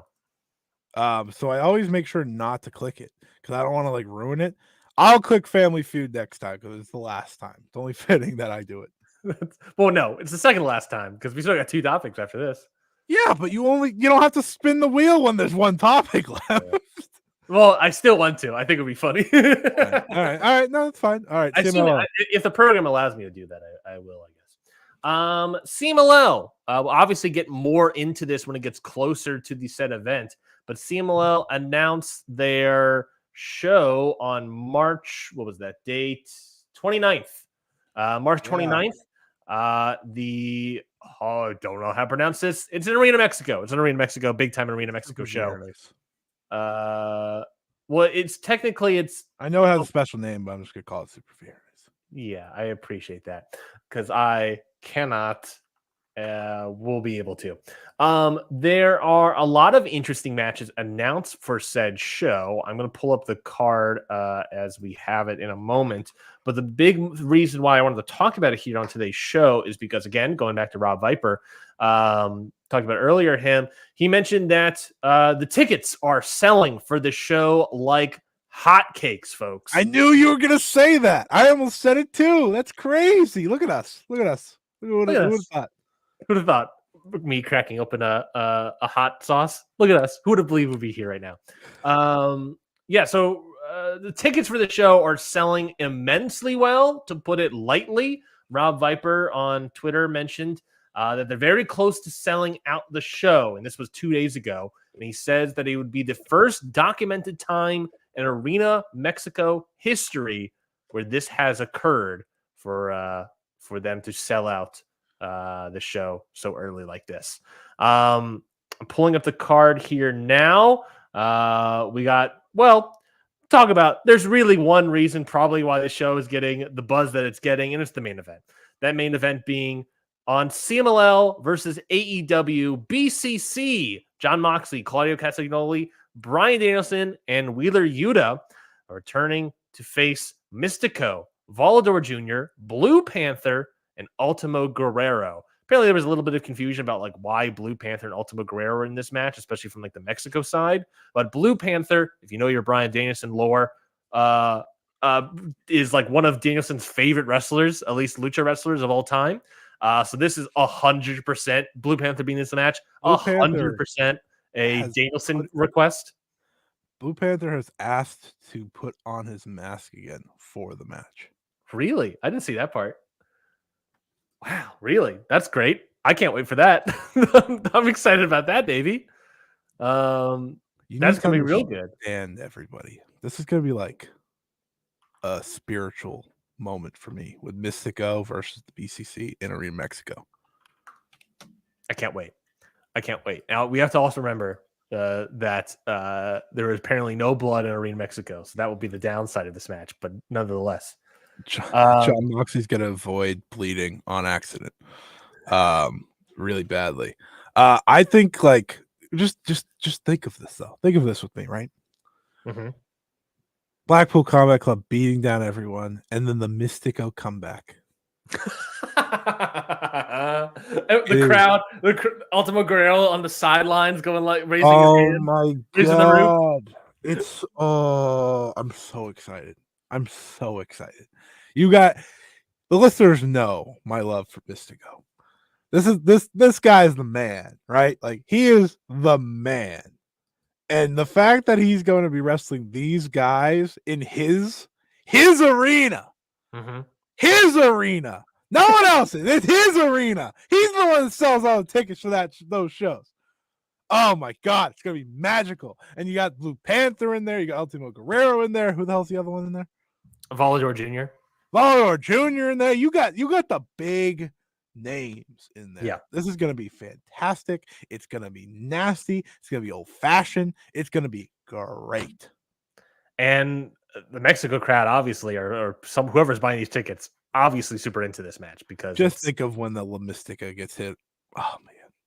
And that's just one match. Other matches on this card that are interesting to me is you get AW women talent popping in here. Willow Nightingale teaming up with Tessa Blanchard and La Catalina. I believe, if I'm not mistaken, La Catalina was Christina Cortez in WWE and NXT for several years. Teaming together against Stephanie Vaquer, Zeuxis, and Luvia. So a best two out of three falls 6-man tag team match, a mask versus mask 4-way match, a minis match here, if I'm not mistaken, a CMLL World Light Heavyweight title match, El Barbaro Cavanario versus Averno, Mexican National Light Heavyweight title match, Esfinge versus Aducan Jr., or as I like to call him, Parada Suji, Mexican National Tag Team title match, Magnus and Rugido versus Brillante Jr. and Neon. So a very interesting card here. Of course, this card is March 29th. We'll talk about it as it gets closer because this is a very interesting card to me. I'm probably gonna watch this entire show. In the past year and a half, Willow Nightingale has done New Japan Pro Wrestling, AEW, obviously, Ring of Honor, TJPW, yes, and now CMLL.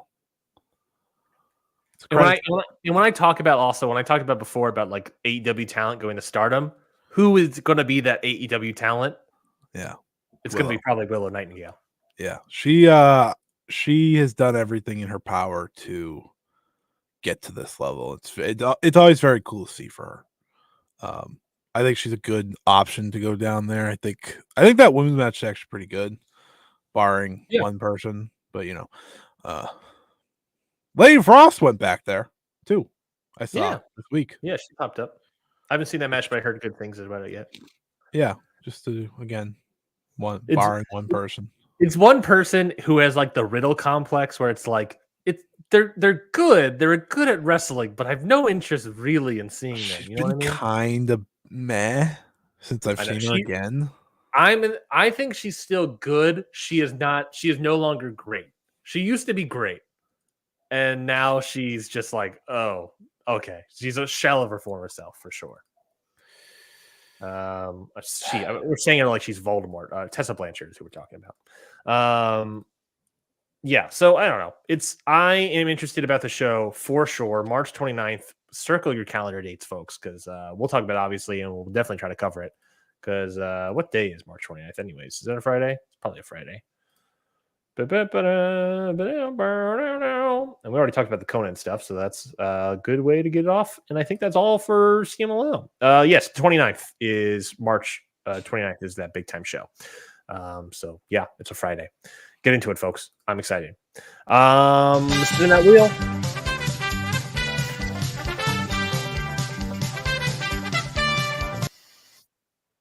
That was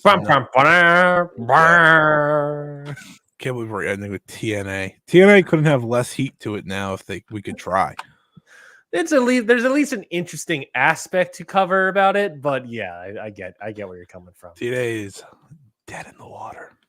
Oh yeah, and that's the interesting aspect to talk about. But right now we're going to talk about WWE Elimination Chamber in Perth is happening. Perth, Australia, I should say, is happening next weekend as well. February 24th in the Guns Up like The Rock, baby. Stadium, baby. Here we go. There it is. Guns Up. Get into it, folks. So yeah, the show so far is 4 matches. 2 of which, 5. Of course, are Elimination Chamber. Sorry. Matches. There's a Grayson Waller effect. I did not know. My apologies. Oh, yes. We'll get to him. There is a Grayson Waller effect. People complaining already about the 4 matches, which I do not blame them. Last year had 5. But this year, of course, also has a Grayson Waller effect that will probably be star-studded, I have to imagine. So there's that. But the matches themselves, let's get to it. You have for the tag team match for the Undisputed WB Tag Team Championships, Judgment Day, Balor and Priest defending their titles against newly dubbed and the winners of the Undisputed Tag Team Championship Contender Series, not a tournament, Contender Series, the newly dubbed New Catch Republic, Pete Dunne and Tyler Bate. The New Catch Republic. Real rolls off the tongue, doesn't it? No. I mean, this match should be pretty good. I don't think it's gonna be bad. I think right now I'm sitting at a 3. Yeah, pretty good. Yeah. They're worker. Everybody's working here. I won't be upset that I watched it, and I think that's fine. That's that's kind of what I'm looking for. Yeah. This is all I want. That's probably all I want. Once upon a time, this could have been great. You're not in those times anymore. 5 years ago. 5 years ago, this could have been great. I mean, Punishment Martinez would have been a question mark, but like, why is he in here? What the hell are you doing here, buddy? Dude, you don't belong here, Punishment. Also, this makes me realize how long Finn Balor has been with WWE. When did he came in for the company? Same can be said for Tyler Bate, to be fair. Finn Balor, when did he first come into the company? 2013? 2014 is when he first came to the company. That's crazy. It's been a decade of Finn Balor. His first match, Tyson Kidd, ended in disqualification. Listen, folks, Tyson Kidd was cooking. Oh, I guess actually technically his first match was with Hideo Itami against the Ascension, actually. You dummy poo-poo. Actually, no, I don't think it was the Ascension. I think the first match was actually Hideo Itami and Finn Balor teaming up against Justin Gabriel and Tyson Kidd. No. Televised. Yes, that's what I'm saying. No, the Ascension. I got a fact check. The Ascension was Takeover Evolution. Our Evolution. That's the first one televised.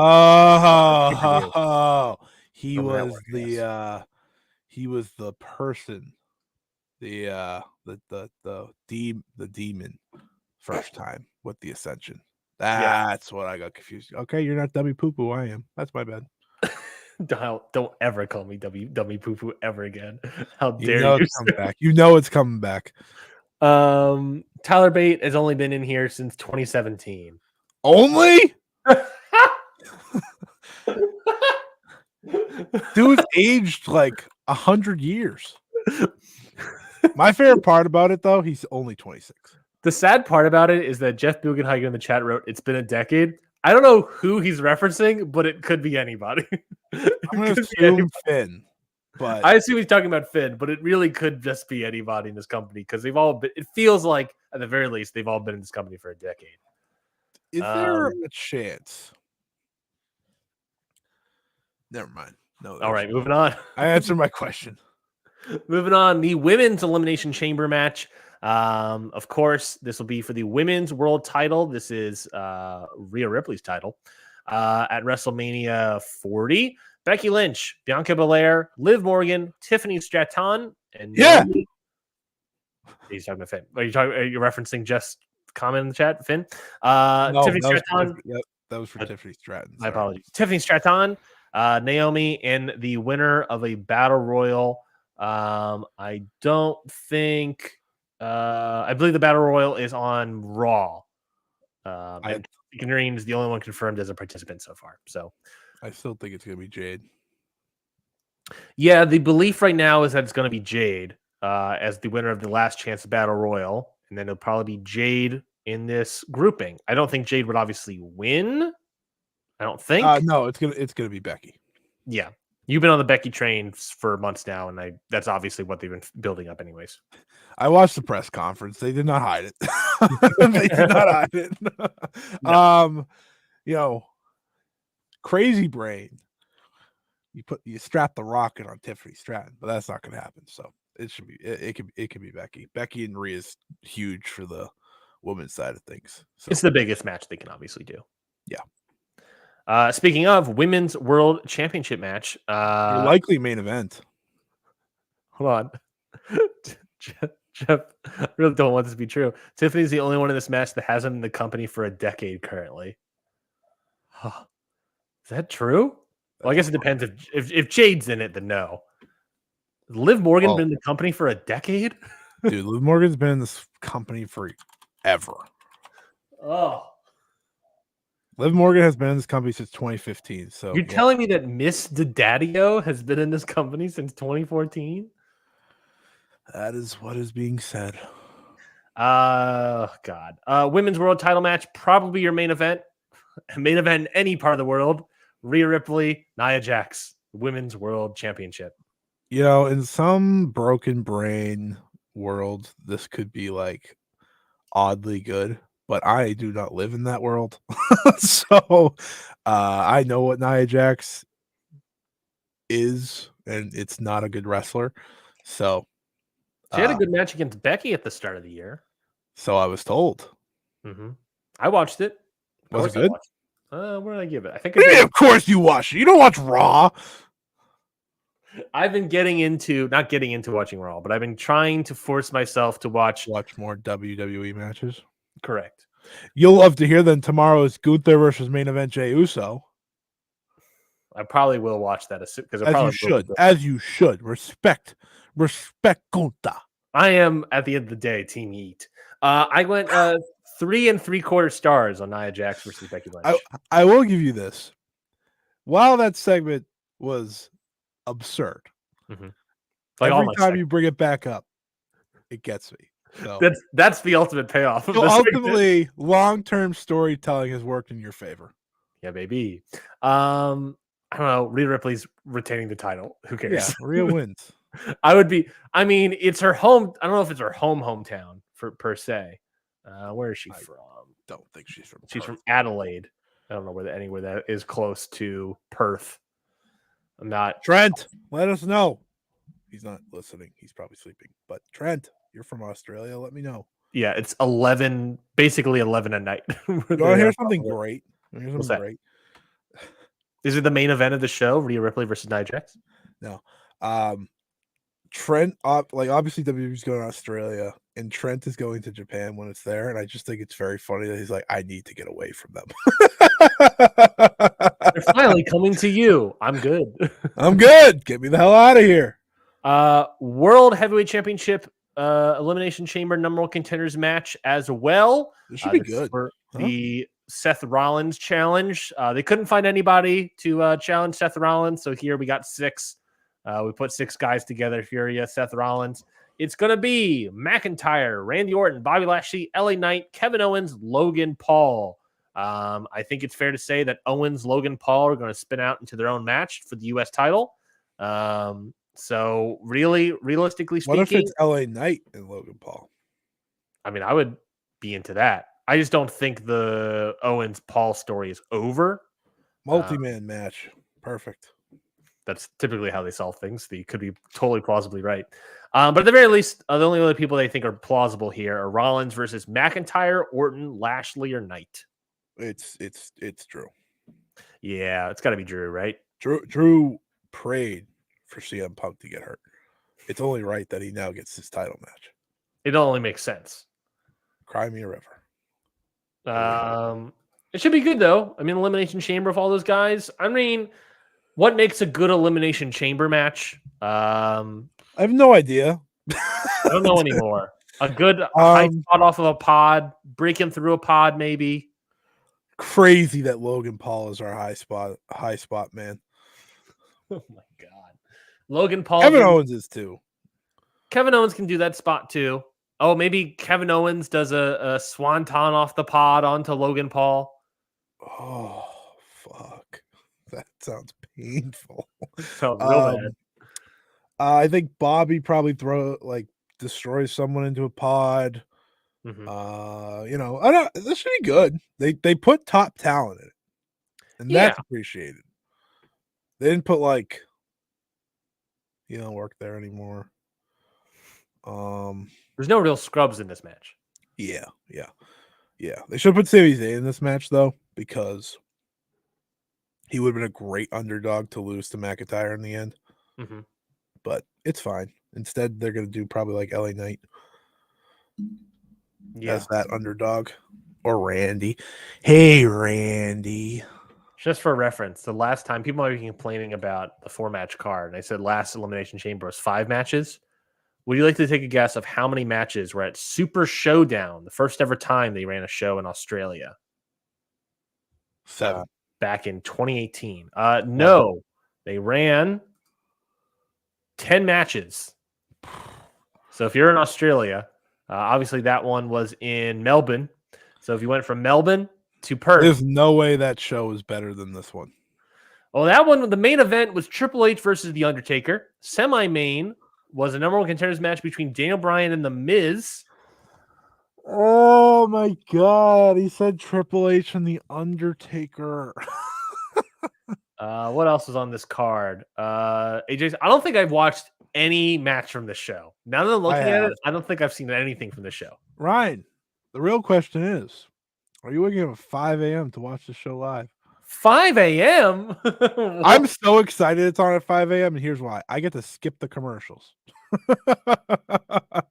Yeah, that's true. It's going to be the fastest WWE pay-per-view watch I ever experienced in my life. I've done that bit on the show before of when I watch a WWE pay-per-view, as soon as a match ends, I start watching another match on my list or whatever. Yeah. And by time that match is over, typically it's 10 minutes, another match in WWE has started. So I can watch basically get double the quality, double the match quantity.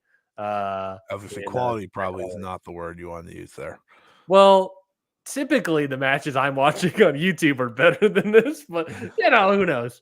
The other thing that's obviously noticeable is that Grayson Waller is having the Grayson Waller effect. His guests right now, his guests right now are Cody Rhodes and Seth freaking Rollins. So you ever see the Roman video where Roman asked Paul, "Do I have to go there?" And he's like, "No." He was so happy. I was like, Roman's hilarious.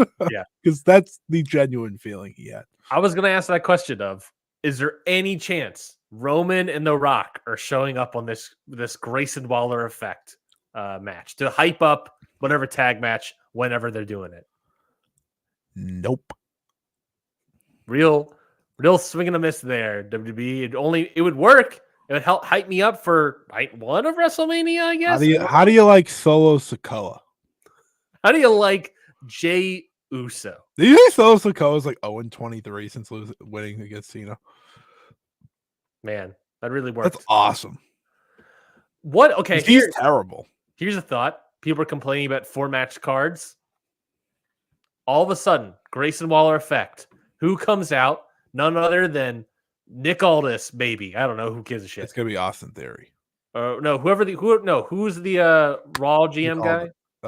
Adam Pearce. Adam Pearce. He comes out and Jey Uso, not Jey, Jimmy Uso. And No Yeet himself with Solo Sikoa comes out to interrupt Grayson Waller effect. He makes it a match, the 5th match on the card. Cody Rhodes and Seth freaking Rollins versus No Yeet. Can't wrestle. Versus, I'm not done. Versus No Yeet. Well, neither can No Yeet or Solo Sikoa. Versus No Yeet or Solo Sikoa. Damn, that's nasty. A nice little preview tag where they can just beat these jobbers and send them packing. Sure. I don't know. I'm trying to give this show something, man. I'm trying to give these people. I would make Cody wrestle. I would. He's the face of the company, but whatever. Yeah, I think we only have one more thing left. I think that's you it. Just froze on me. I was like, hello. I don't think anything else in Elimination Chamber is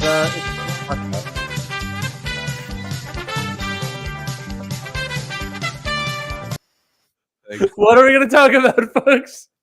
And it's landed on TNA. Who would have guessed? Folks? That's a shame. That's a shame. I was really hoping for any other option. TNA, folks. Let's close up shop here and talk about Total Nonstop Ryan. We'll close out the show today, folks. TNA No Surrender is this weekend. I honestly think in any other weekend and any other show, we wouldn't necessarily be talking about this show. The only reason really talking about it is because it's the first show without Scott D'Amore. Obviously, the build to the show has been basically booked by Scott D'Amore in the sense of there were matches that he put on the television, put together. But this is going to be the first show properly booked without Scott D'Amore. Who's booking it? I don't know. No one knows. The report originally was that Tommy Dreamer was booking this show and was the new head booker of TNA. That's kind of gotten debunked itself by Tommy Dreamer, saying that he is not the new head of creative for TNA. However, the belief is basically that because Tommy Dreamer also is charge of talent relations with Gail Kim, that because he also has that hat, he basically just kind of has more power than the rest of the creative team. That the belief is that he's not head of creative, but he is the guy with the most power in creative. So everyone kind of looks towards him anyways. So maybe Tommy Dreamer is going to be booking this pay-per-view. So I guess get into it, folks. Other than that, other news before No Surrender, wrestlers sent a letter to Anthem complaining about their the firing of Scott D'Amore, talking about how we're a family and part of that family is Scott D'Amore, and you shouldn't have let him go, Lennon Scott of Anthem. We understand that we understand that wrestling is a financial product, but part of it is that wrestling is different than anything else, and that's not just balance sheets, downloads, and ratings. It's about the people, the characters, and the storylines. And the person that's able to bring that creative vision to life is Scott D'Amore. So a really favorable letter to Scott D'Amore without even seeing if these Anthem guys can do better than Scott D'Amore. Who knows? But I guess that's the question. Any thoughts before we talk about No Surrender here, Scotty? Any thoughts on Tommy Dreamer or the Anthem letter? It's not looking good. Not looking good. No.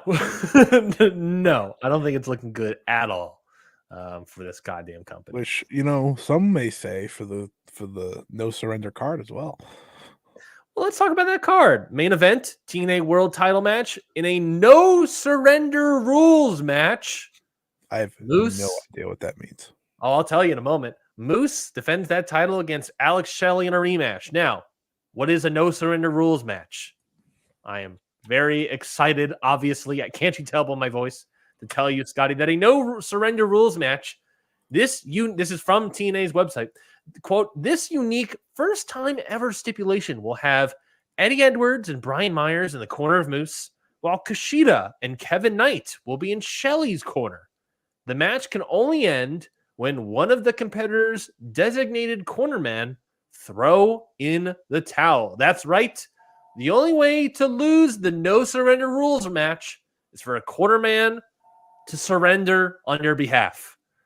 So that is the No Surrender Rules match. So I'm unclear if it's no DQ as well, but that's all we got, folks. That's all we got for you. No idea what's happening with this main event. Other matches on this card here: Knockouts World Title match, Jordan Grace versus the X whatever thing she's holding, Giselle Shaw. Knockouts World Title match. A match, honestly, Scotty, I think you'll be interested in. X Division Championship match, Chris Sabin versus defending this title against Mustafa Ali. Yeah. Sorry. So that's a very interesting match. Another match I know you're interested in, the best of 3 series finals for the TNA World Tag Team Championships. ABC, Ace Austin and Chris Bay versus the Grizzled Young Vets. Oh, so this is just a better show than Hard to Kill. Hold that thought, because we also have some renewed hostilities between one Josh Alexander and a man that attacked him, Simon Gotch. I take it back. Would you be sad to know that I know the backstory of this match?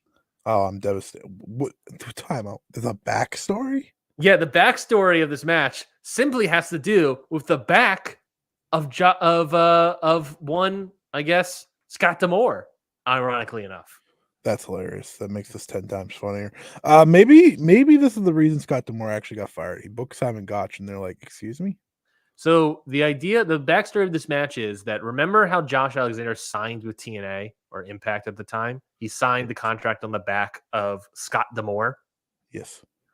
You know who Josh Alexander beat in that match and then signing a contract of Impact? Who? Simon Gotch.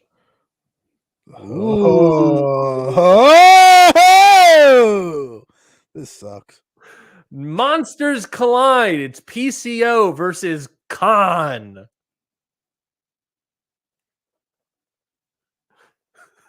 Silence speaks for itself. If you thought that was great, we can't wait for this one. Knockouts tag title match. Decay defend their titles against the team they won it from, MK Ultra. You know, Ryan, Killer Kelly has a lot of fans, and yeah, she does. That's right. Do you have any comment or question about that you want to make, Scotty?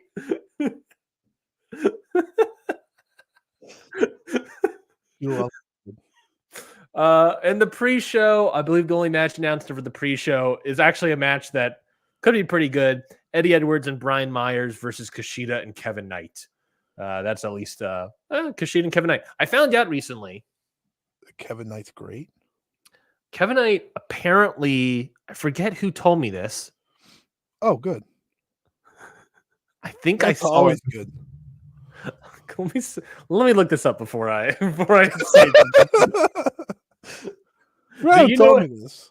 Do you know anything about Kevin Knight, or am I think I read something online regarding Kevin Knight, and I want to look this up before I even say anything because I'm unsure if it's correct, and now I'm freaking out that I'm not supposed to say anything. I know what you're gonna say. But it's 10 times funnier watching you freak out about it. Do you know if I honestly, that's the problem, is I don't know if I'm not supposed to know it or not. I don't know. I don't know either. I looked up Kevin Knight and I saw nothing on Twitter. So no idea, honestly. So we're not going to talk about it, I guess. And we're going to move on. Well, who doesn't love a cliffhanger to end the show? Yeah, right? Today, folks. You're going to have to come back next week to never hear about this again. Pretty much. But yeah, so that's No Surrender, folks. It's going to be on TNA Plus, Trailer TV, the sort of their streaming service. Hey, look, we say it all the time. The show looks like it stinks. I think Chris Sabin and Mustafa Ali is going to be pretty good, right? I think that's fair to say. I think the Grizzly Young Vets ABC is going to be very good. The rest of the show is not that interesting to me. Stay with your goddamn chest. But look, I will say this. It is TNA Plus, Impact Plus, one of these pay-per-views. And we always come in with low expectations. And these shows are always weirdly better than I expect. So I don't know, man. There's a chance this is a good show. But I think right now I'm looking at a 2-star show and maybe it's a 3-star show. And I walk away happy. So who knows? But yeah, you can watch it this Friday, February 23rd, New Orleans, Louisiana. I On think there's a real TNA chance Plus. this is fine. Yeah, it hinges on the quality of 2 matches, I think. And you know, I talked about how the Josh Alexander we get in Will Ospreay matches and how that's a great Josh Alexander. Okay. And no matter what you think about Simon Gotch, I don't think we are going to get a speed and intensity Josh Alexander in this match. I think we'll get old technical darling of Josh Alexander, and who is just sometimes a little too much for me. I was really hoping you hit me with the I don't think he's Will Ospreay. I get the impression that Simon Gotch is not Will Ospreay. No offense to one Simon Gotch, but I get the impression that that's the case. But yeah, I just don't think we'll get speed intensity Josh Alexander from this. But you know, it's fine. Where's Where's Hammerstone? Is he gone? Where's Nick Nemeth? I guess he's in Japan. Is Hammerstone not in this company? Where's where are the people that we all had interest in? They're right here in this promotion. obviously. Where's AJ Francis? At least that's a guy that I can make fun of. He's not even on the show. He's showing up he's showing up in MLW.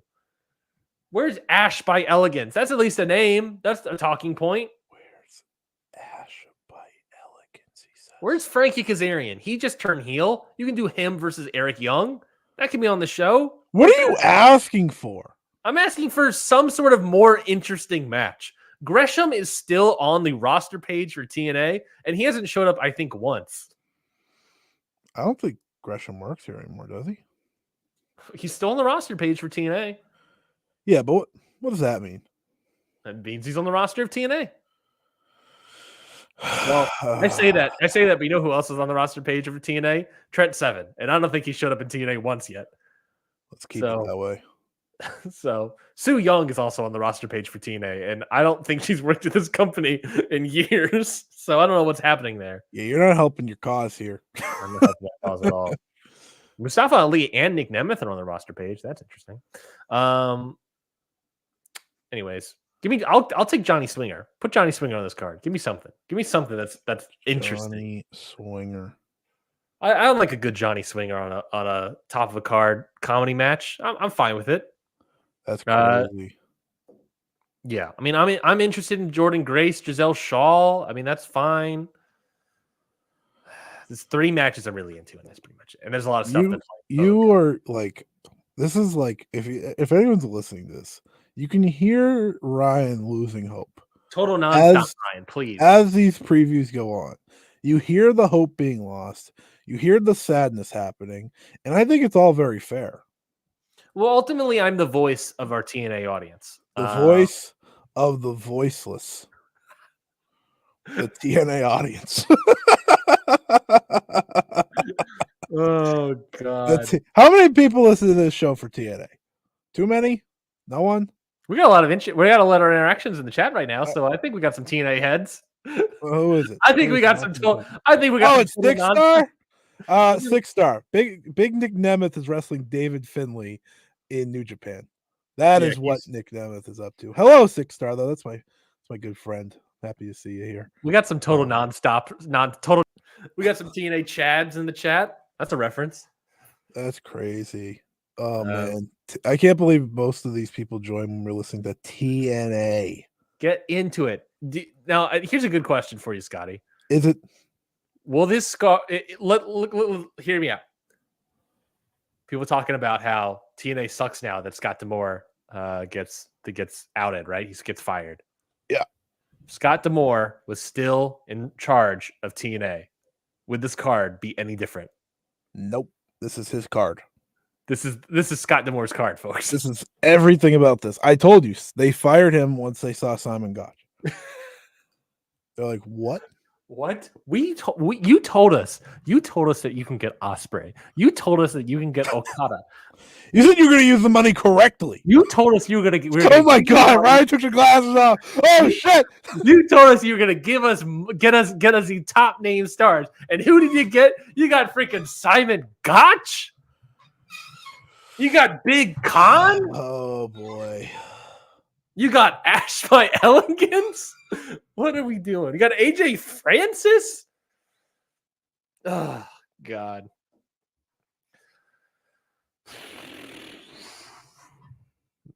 I'm just gonna put this on the screen here for you, Scotty. Voice of the tasteless. Yeah! Yeah! Oh, Ryan, you are finished. The voice of the tasteless. Oh my God. That is the major leaguer known as Total Nonstop Ryan. Oh. And you know what, guys? In 2 weeks, this guy's gonna watch NWA Hard Times. He's about to be in Hard Times on this show. I am. Oh my God, this is incredible. Oh, 6-star, you cooked. You couldn't have cooked more if you tried. Oh my God. Money.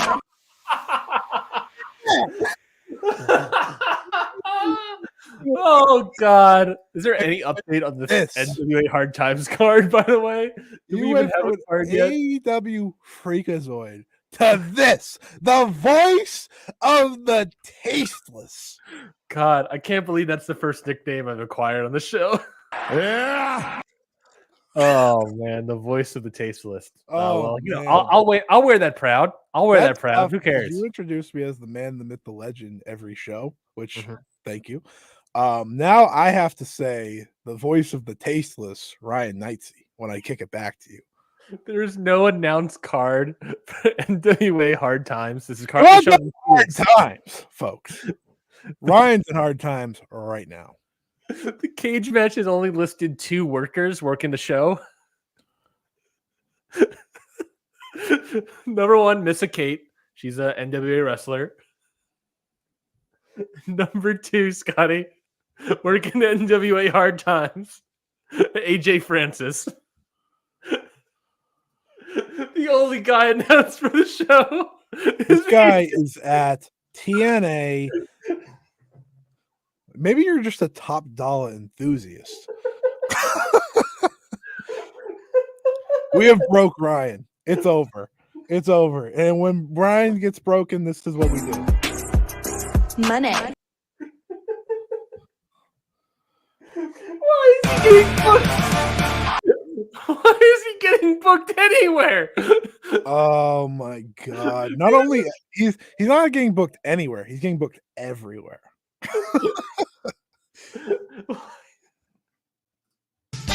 All right.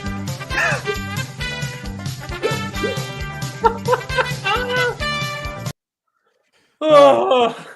We gotta wrap it up. This poor guy's losing his mind. Scotty, talk about it. Tell the people a little bit. Let's get into it. Match of the week. Match of the week. Can I just cheat and say the new blood tag? No, can I technically talk about that. That's tough. That's tough. It's tough.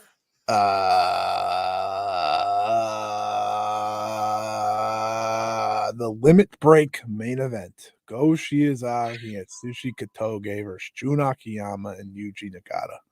How much of the show did you watch? Did you watch just the main event, or I watched 4 matches? How was it? Pretty good.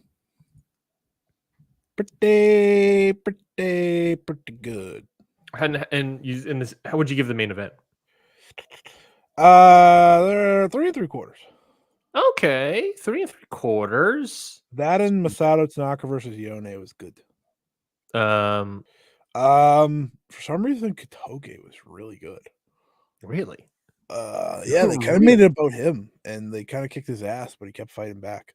It was good. Fun match. All right, I'll definitely check that out.